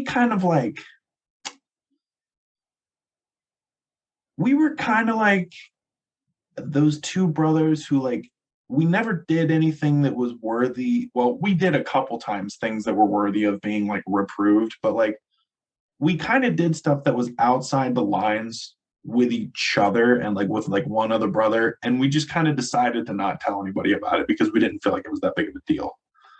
Um, but after high school, when I really committed to trying to be appointed as a servant, he had gotten married, and I was the best man at his wedding. Despite the fact that myself and almost everybody tried to tell his wife that, or his then fiance, that it was not a good idea. When they first started dating, like even me, I was like, this is not a good idea. I'm like, you shouldn't do this because I think she was 18 and he was 19, you know? And so they got married. I stayed friends with them for a while. And then about a year and a half before I was appointed, I had like a really honest conversation with him. And I was like, listen, I was like, you're clearly not interested in, being a spiritual person, which, at the time I don't know. It is what it is. But I was like, I really don't know if I can be friends with you anymore because I have these goals and these aspirations and you clearly don't. And I don't think it'd be good. So I kind of like pseudo shunned him while I was in the organization. Sure. Um, It's what we did. yeah, exactly. I found out in October, about 6, 7 months ago, that his wife committed suicide. Hmm. Um, and that really, really messed me up, because I had suspicions that he had something to do with it. And part of it is that critical thinking that my dad taught me, because I thought in my head, I was like, how can somebody have a good relationship with Jehovah and be in a marriage and feel like that's their only way out? My immediate thought was, how bad was it for her that she thought that that was the way out? Mm. Everybody else was like, oh, poor so and so, his poor wife committed suicide. I'm like, are none of you taking the time to think about what was happening to her? And so I got on the phone with her dad, and because I wasn't close with her dad, but like I had sort of secretly, when they got around the time they got married, like her parents and I were kind of like both on the same side. Like we didn't really want it to happen, but she's an adult. She made her own decision. And I talked to her dad, and I found out that he had been abusing her basically since the day they got married. Um, he's just a terrible person. He's a horrible human being. Um, and that really cracked my windshield kind of. I I just thought, like, why does Jehovah allow this stuff to happen in his organization? Because like you hear about things happening in other places briefly, but like until it happens close to you a lot of times, those are just stories. But then all of a sudden it happens either to you or to somebody close to you or within your orbit, and you're like, oh my God, this is real. Like this happens. Like there's damage that happens. And that just really left a bad taste in my mouth. Um, and like I said, at this time, I was already starting to kind of like, by this time, I was already starting to fade. Like I had called my study off sometime in around September or October. I was like, hey, listen, I don't want to study anymore. And I didn't tell him why or anything like that. I just told him I didn't want to. And then I think the last Bible reading that I gave was shortly before or after she died. It was in like October, and I've had the beard ever since. um, that was The yeah, freedom that was beard, as I call it. We all yeah, have the freedom exactly. beard. Yeah, so that all started to transpire, and I just started to become just more and more disillusioned with things, and I kind of made it my resolve that, because at that point I really was questioning, and everything that had happened in my past, it was all of a sudden like a clear line had been drawn through all of it, and like it was all starting to connect for me now. And I at about that same time, I had reached back out to Allie. Now I knew she was disfellowshipped. I had no clue if she was trying to go back to me. I knew nothing about her. All I knew is that she was still out. And I was like, I'm gonna take a gamble and like just see what happens. Cause I was like, she might report me to the elders. Like I might get in a bunch of trouble for this. But then, when I found out, I think when I reached out to her, it was shortly before she did her interview with you. And obviously I learned fairly quickly. I was like, all right, she's not going to tell anybody about this. So it was nice because she was sort of like a nice just like a non-invasive guide to kind of help me to make my own decisions to leave. Um, she didn't try and like tell me her story or say, hey, read this, hey, do this, look into this. She would let me vent, and she might say like, she might say like just one thing in passing, but it was mostly just like, well, hey, I'm here to support you. Because at the beginning I was like, oh no, I'm not going to leave, like I still believe it. But it was nice. She was very like just kind of hands off, and she was just like, I'm there however you need me, because we made it clear that obviously I wasn't going to tell anybody about our friendship. um but I started asking more questions in my head, and I made it a point for me that I was like, I didn't want to look at any like quote unquote apostate material to make my decision to leave. And like I said, I do say quote unquote for a reason, but so all the conclusions that I reached, I did so like I didn't ask Allie anything. I didn't go to any websites. I didn't read any books. I didn't talk to anybody else. I just went through my day at work, and I just thought about stuff like all day for months. And like I would think about things like, why would Jehovah even make a deal with Satan in the first place? Like what? Why? And then I was like, if I was a parent and I had a kid and somebody came up to me and said, I bet I can do a better job as a parent than you, I'd be like, get away from me. Like, what? No, like, you're insane. Go away. And so like, it was that kind of thing where I'm like, why did you even create us in the first place? And why are you going to give somebody free will if you're going to kill them for not using it exactly how you want them to use it? Like, that's dumb. Like, how selfish is that? So for me, I was going to leave based on my own conclusions if I was going to do it, because I was like, for me, I feel like I kind of stared death in the face, because I was like, if this is the truth, then I don't agree with it, and I'm willing to die because I don't agree with it. Now, of course, I'm not really sure that I do believe it. I don't know that it is the truth anymore, obviously, because I have read some things, but those things just, they all built up, and obviously by then I was smart enough to know not to tell the elders about it, because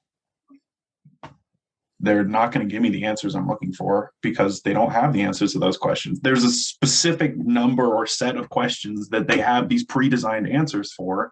But if you ask any questions outside of that, all of a sudden you're like chum in a Shark Tank. Like, they're after you, like they're trying to get you to conform. And I knew that that's what was going to happen. So, I mean, I stopped going. I stopped going to meet. I remember the first meeting I ever willfully missed. I missed it so that I could go on a Tinder date. And I told my mom, I didn't tell my mom, but I was like, hey, I'm leaving. I'm going out to meet up with some friends or whatever. I was going out to meet up with somebody. And she's like, oh, and I was like, yeah, the meetings are no longer a priority for me. And she was like, oh, okay. And I remember, not that it's pertinent, but to me it was pertinent because of the issues that I faced with pornography and the masturbation. But I remember losing my virginity that night, and I was like, it was weird too, because that was another one of the things that I thought about. They tell you that like, if you do these things, like you're going to be selfish or you're going to be a bad person. And I'm like, none of that's happening to me. Like, I've been watching this stuff for 20 years and I'm still a good person. And I'm not selfish. And I'm not even selfish inside of that. Well, I mean, I was selfish enough to leave, but I like, even inside of that, self-care is not selfish. yeah, exactly. And I'm, like I said, eventually I stopped going to meetings. I stopped going out in service. I stopped showing my face on camera. Not very many people reached out to me, but they almost never do. Yeah, not a like lot. all the people that you thought like cared or whatever. I mean, I remember not going to meetings for over a year, and nobody even made sure I was alive. Sheesh. Or my wife. That stinks, man. Yeah, I get that. And like I said, some people did, but they're just trying to keep you in. They don't.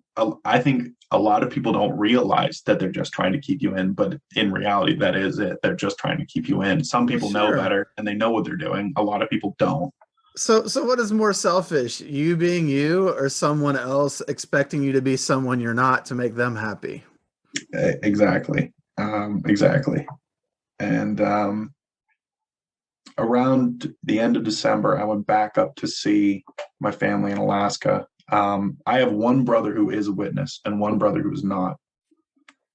I went to go visit the witness family, and by December, I was already like, I was already like kind of mentally out. Like I knew that I was either going to end up fading away or disassociating or something. I knew, like I knew, and so I kind of pumped the brakes a little bit because I have a niece and two nephews that my brother, who's a witness, has, and I was like, I want to spend one more trip with them before the shit hits the fan, so to speak, you know. So I kind of played along. Like I wrote some letters while I was up there. I even said a prayer, which was the first, like, which is the only prayer I think that I've said in like a year.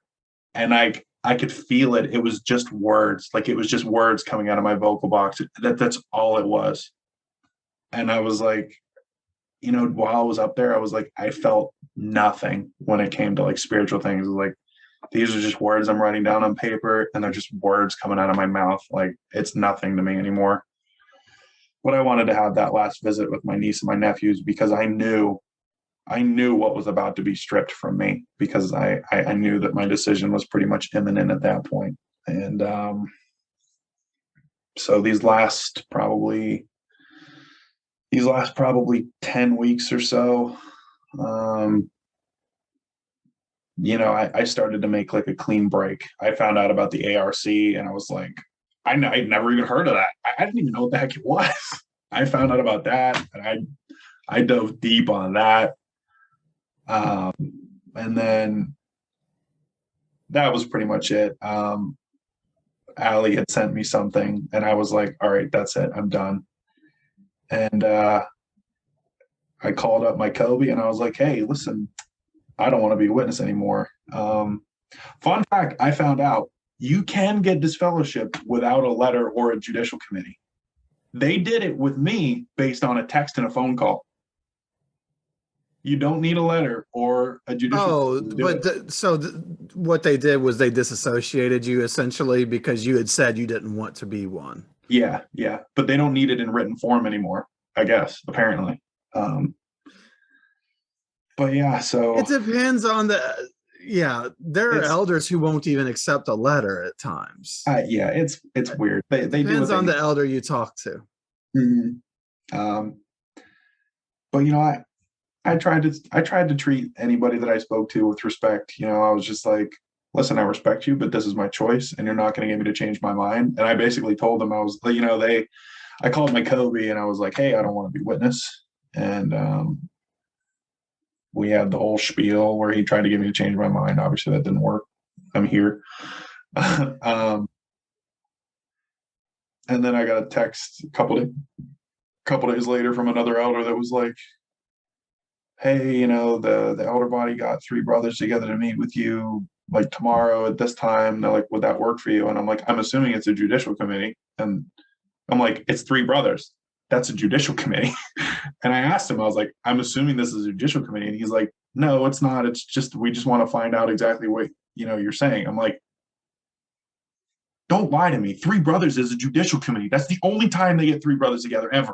And I was like, no. I was like, I made my position clear. I was like, if you try and meet with me, it's not going to happen. I was like, I respect you, but I'm not going to meet with you guys. I made my decision very clear. Oh yeah, if you don't go to a judicial committee, they will disfellowship you and refuse Yeah, you. yeah. And, you know, Yeah. because to be honest, I've heard so many stories about people having their dirty laundry dragged out in judicial committees, and I had it done to me once or twice myself. Oh, it's re-traumatizing. And I'm like, It I'm was not just doing this. traumatizing for the first time. Yeah, I'm like, if I'm going to leave, it's going to be on my own terms, and it's not going to bring me any more pain than I allow it to. And that was it. I was like, no, I'm not going to talk about it. So like, nobody knows why I left. Pretty much nobody. And that's the way I want it to be. I'm like, I'm not going to let them I'm not going to let them hang this over me. And you know, I'm going out on my own terms. Mhm. So I pretty much did. And So you basically you disassociated. They didn't want to Yeah, hear I that, so they technically, tried to form a yeah, judicial committee to have try to reestablish their dominance. And yeah. you said no, I, so therefore, I guess in the end, you were probably disfellowshipped. well, it's the same announcement no matter what. It doesn't matter, right? Yeah, and it's weird because I listened to the announcement and it occurred to me. I'm like, that's a control tactic. I'm like, Of they say the course. same thing no matter Yes. what the circumstances around you Yes. leaving are, so that people don't ask questions. Yes. I'm like, that's what that's. I'm like, that's a control They're tactic. very good at what they do, They are. They are. No, you're right. They are. unfortunately. But I mean, the weeks leading up to this announcement, this last Tuesday, those were brutal. Because I talked to all my witness family, and I wanted to try and at least be respectful and give them a heads up. Like, I didn't want them to get a call from my mother and be like, he got this fellowship. I didn't want that to happen. And I knew that they were going to try and talk me down, but by that time, I was already made up in my mind, and I was just doing them a courtesy. It was a really tough conversation with my brother, because I had my brother that I had just visited, the one who's a witness, because him and I had really grown close the last like year and a half, for the first time really ever. So that was really tough. And obviously with my mom, I mean, since I'm still at home right now, it's been tough seeing my mom in pain, because obviously I don't want that for her. Sure. Because while this has been a healing experience for me, it's been immensely traumatic for her, because of all the conditioning that she still has that I, Okay. don't have anymore. Thankfully, this whole process has reframed a lot of things in my life. It's reframed a lot of the decisions that she made as a mother. Um, it has allowed me to sort of expand my view and understand that a lot of the decisions that my mother and that a lot of witnesses make during the shunning process, it's what's programmed into them to make. Of They're course it not, is. I don't think a lot of people do it out of pure malice. They just do it because that's what they're supposed to do. Sure. So I'm If not, Jehovah's Witnesses took away the punishment for doing so next week, most people would quit shunning. There are some who would still shun, but most yeah, people would quit shunning. yeah, um, But I just wanted to bring something up because you mentioned, like, the feelings of your mom. Um, and it is true, if you're going to leave Jehovah's Witnesses, there are people who, because of their narrow-minded, intolerant belief systems, are going to be hurt by this, mhm, because of their belief systems. yeah, But at the end of the day, it's not so much about Keagen just went and hurt a bunch of people. It's really about a bunch of people are about to hurt Keagen. yep, Don't forget yourself in the process, because shunning is an act that you do to another. It's something you do to another person. I've had it mhm, done to me. I've gone up to my own brother and said hi, and had him made him shun me to my face. So it's something that a person does to another person. You didn't do anything to them. You just left their book club. right, exactly. And that was never lost on me during this process, thankfully. And Good. I think it's helped me to treat my mother and those in the witnesses with a degree of compassion that I may not have otherwise done so with, Sure. because They're just I told her that. And unfortunately, they are trained to guilt trip you, and she tried to do that to me. She's oh, they like, love to blame the victim as part of the gaslighting. yeah, she's like, I can't believe you're turning your back. And I stopped her. I was like, no, no, no, no, no, no. I'm not turning my back on anyone. I'm choosing to believe differently. I'm like, anybody who wants a place in my life is welcome to have one. You, And listen, because of your beliefs, are choosing to shun me. yes, yes. But Who's that is turning just their like, back? it's just like, Yeah. like you can say it a million. It's like trying to break a concrete wall with a ping pong ball. It's just not going to happen. Nope. Not at And all. I knew that going in, which was like, like I haven't, I'm not going to try and get her to see it my way, because if somebody had tried to get, if somebody had come at me a year and a half ago, I'd have done the exact same thing she did. You can't make somebody see something if they're not ready to see it. So really all you can do is just let them know that your door is open and that you're not upset with them, and that they're welcome to talk to you and have a place in your life whenever they want, if they ever, feel like they're ready for that. So yeah, I don't know. I feel like I thankfully have been able to heal a lot by myself. And like I said, I'm really thankful for what my dad taught me about critical thinking. And while unfortunately I did experience a lot of bad things in the witnesses, I am able to at least see the good lessons that I learned, and I can take the good and separate it from the bad and keep the good, and I still have my empathy. I still care about people. I don't know what I believe in on like a philosophical level anymore, but I believe in goodness, and I believe in kindness, and I believe in empathy. And, to me, that's enough. If you're a good, kind, empathetic person, if God's going to kill you for that just because you don't do everything he says he's going to do, screw him. Empathy is just the fact that you've kept that or had that throughout. Empathy is a quality that's largely lacking within the organization. They're Which is not ironic able. because of how much they stress it.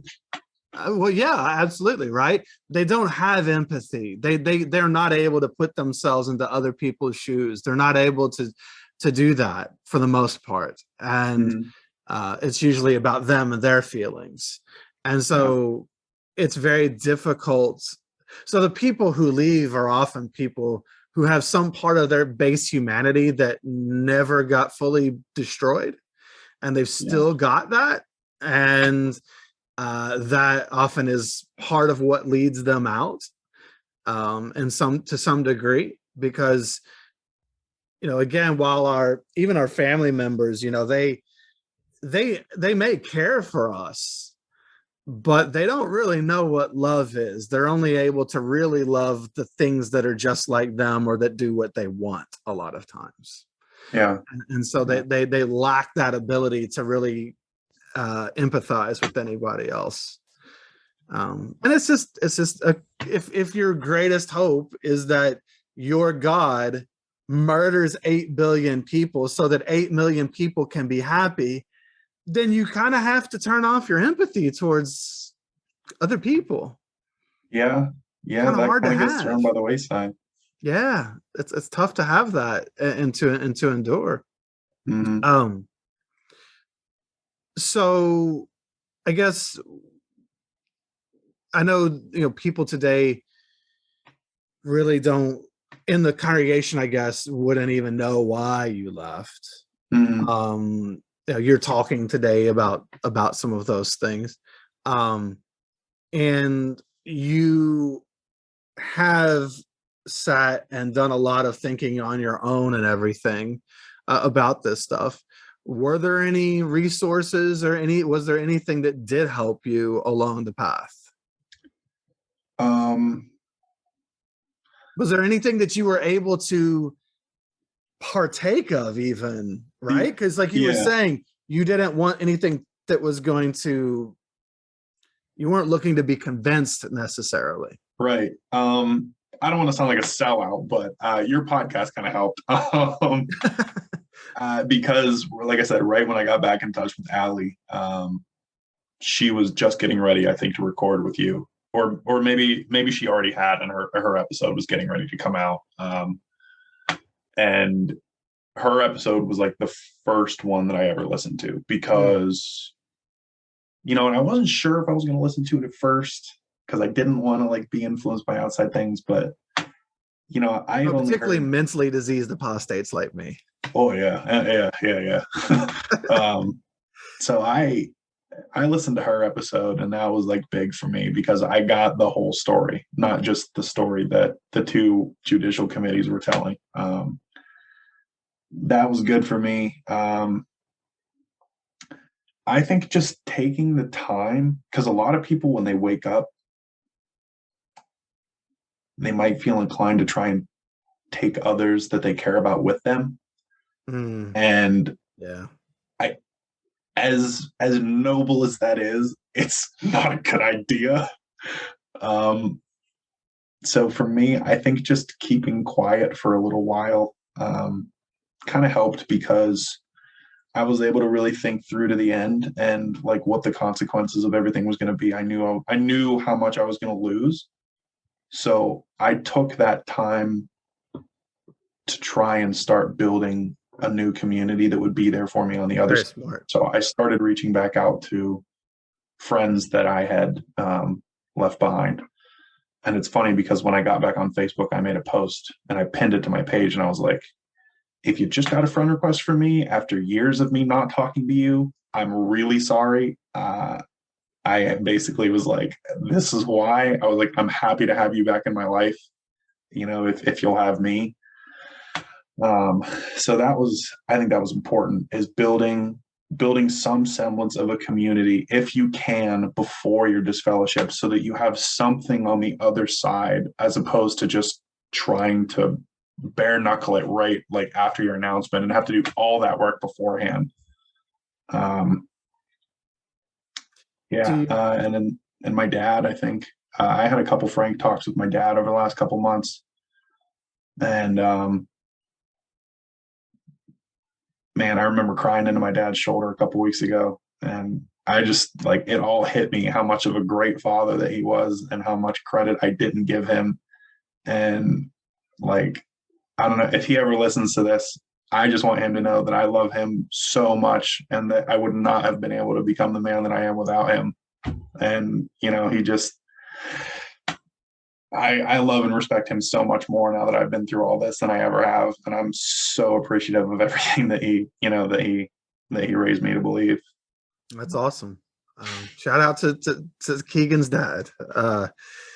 Um, so I'm going to ask this, and I'm not asking this to throw anybody under the bus or anything. I'm just wondering, has it now? And you said it was announced Tuesday. Mm-hmm. And I know you're living at home for now. Um, are you? Does your mom shun you at home, or does she treat you differently, or has that changed the relationship today? Yeah, it's definitely different. Thankfully, my mother is still cordial and courteous with me. She won't just straight up refuse to speak to me ever. Um, Obviously, we don't. I mean, basically, it's nothing extreme. Like, it's not like she won't use the same. But well, we only have one bathroom, so what choice does she have? But like, it's nothing like weird like that. But like, I don't eat with them or anything like that. Like, I don't really do family activities with them anymore. Obviously, like we don't do anything. We wouldn't do anything recreational. But like, if I'm at the store and I think she might need something, like I'll call and be, hey, do you need anything? Like we'll have like generic interactions and there's no animosity there. But like, I would just say I'm now less of a son and more of a roommate, which is a reality that I knew I would have to deal with. So, yes, she does shun me. She's, like I said, she unfortunately, just because of her beliefs, I, I'm not much of a son and she's not much of a mother anymore. If your dad was to invite, if your dad was like, hey, let's all go out to dinner, and you all and you were going to go, would your mom go? That I don't know, because my dad is so intimately aware of the witnesses because he's been around it for a quarter of a century. Because he would often go to meetings just to support my mother. Not like that's where his family was. That's where he wanted to be. He doesn't believe it. He never Okay. did. But like he would go because that's where his family was, and he wanted to be with his wife and his son. He didn't give a crap what they said at the meetings because he didn't believe it. Right. But he's very well acquainted with it. So I Okay. don't think he would ever suggest that because he knows that it would probably just put duress on my mom. And I obviously wouldn't suggest something like that because I don't want to be like, I don't want to give her any ammunition, to be like, oh, so this is what happens when you get disfellowship. Like you turn into, I don't want to like Well, lord you it over you her. turn into a son who'd like to eat dinner, take Yeah. And his now, mom dude, out to dinner. that was horrible too, because I told her, I was like, I said, I was like, this really stinks because I am finally at a place where I'm able to frame our relationship in a healthy way. And I want nothing more than to be a son to you more than ever before.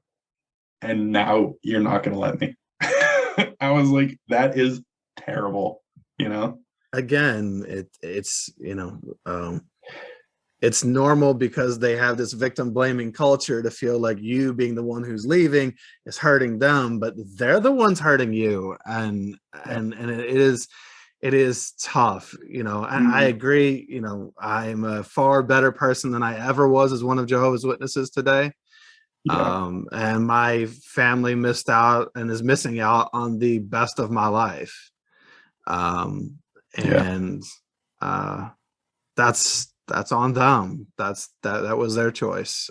Yep. Exactly. Nothing you can do to change it. Nope, not at all.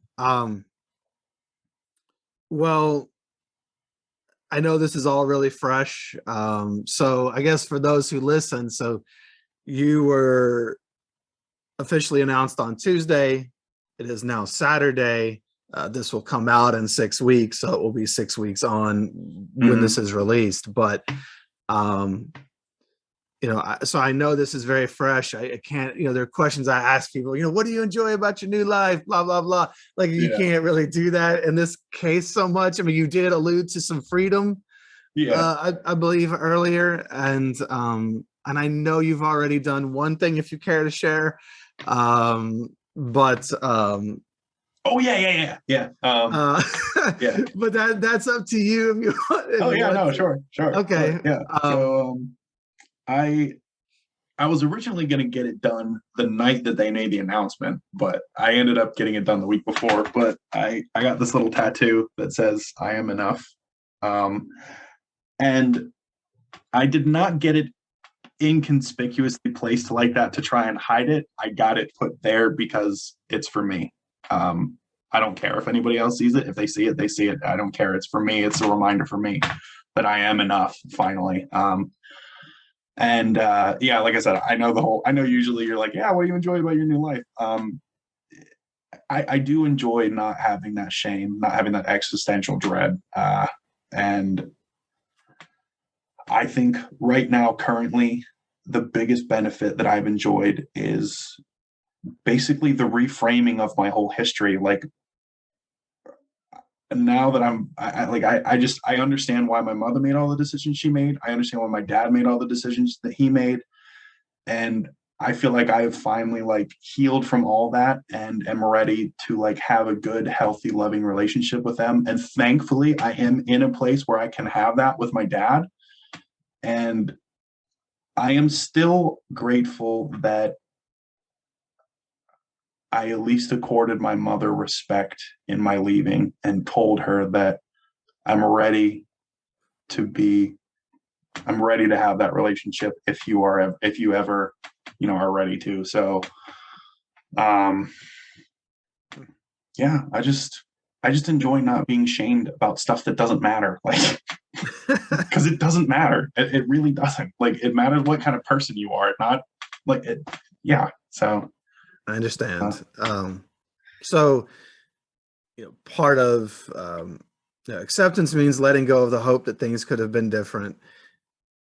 Once you can understand your parents and where they're coming from and how they got to where they got, you can understand that, like your mom, what she's doing right now is not cool, but she's doing her best based on what she thinks is best and what she's been told is best, and mhm, she doesn't probably know a whole lot outside of that. So you can't expect more of anyone than they have to give. You don't get mad at a bird because it can't swim or a fish because it can't fly.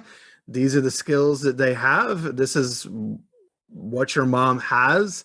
And so as long as she's not, if she's not doing this in a malicious way, this is just what she thinks is best and right, no matter how misguided she is. Um, that's kind of where we can start to forgive people. mhm, When we can understand who they are and how they got there, that's when we can forgive people, even who have hurt us or who are currently hurting us. Again, it doesn't mean that it erases the pain. You know, on one hand, you can hold that acceptance piece and that understanding, but on the other hand, it still sucks and it still hurts. But it kind of helps balance it out so that the pain doesn't overwhelm you and it's not just all about you. You can understand that there's a lot at play here. It's far more complex. Yeah. And good for you for being able to understand that. It's a very mature thing to do. It's hard to do. Well, they do teach you to look at the bigger picture. Yeah. And there is a bigger picture to all of that, you know, as far as just the complexities and the depth of everything that's going on there. Mm-hmm. Um, you may not have even had a chance to think about this, but is there anything that you're, again, I realize we're just a few days out from the official notice, but is there anything that you are hoping to do with your life or get into, or is it just being free and being able to feel enough is enough right now? I mean, I'm sure it is, but do you have any dreams or anything? Um, you know, I think right now, I just want to focus on healing and self-care, because it's something that obviously I neglected my whole life. I was sort of seeing somebody for a little while, but we kind of both decided that it would be better if we just remained friends because right now my main objective is just to get to know myself and to get comfortable in these new shoes that I'm in. I am sort of interested in possibly doing some kind of therapy, um, just to sort of maybe see if there's a way I can go back into the past and see if there's something that I've missed because it that does nag at me sometimes. It seems like there's something there that my brain isn't letting me remember. I don't know if that's the case or not, but Well, if nothing else, there's a lot, again, just what was done through the organization and the programming there, yeah, that it doesn't hurt to go back and understand how it has affected you and impacted you so that you don't repeat those patterns. yeah. Other than that, just trying to, if I can, like, I'm doing this. I mean, this I did for me, and I also did for anybody else who may listen to it and who it might help. And just being open and honest about my past with anybody who might benefit from it. But yeah, just I think just being free, being a kind and compassionate person, and not judging other people on the merits of what they believe in their personal life because it's not my business and it doesn't necessarily inform the kind of person that they are. Um, yeah, just trying to be a good human being. That's enough for me. That's awesome. I mean, as I end every podcast, love yourself and others, do no harm, and go be happy. That's about just being a good human being. And you know, you can let your story own you, or you can own your story. And today you're owning your story. You're saying, here, this is who I am and what I've been through, and being frank and open and honest about it. And good for you. When you're vulnerable with the right people, nobody has to judge you, and it can be quite freeing. Yeah, definitely. I appreciate this.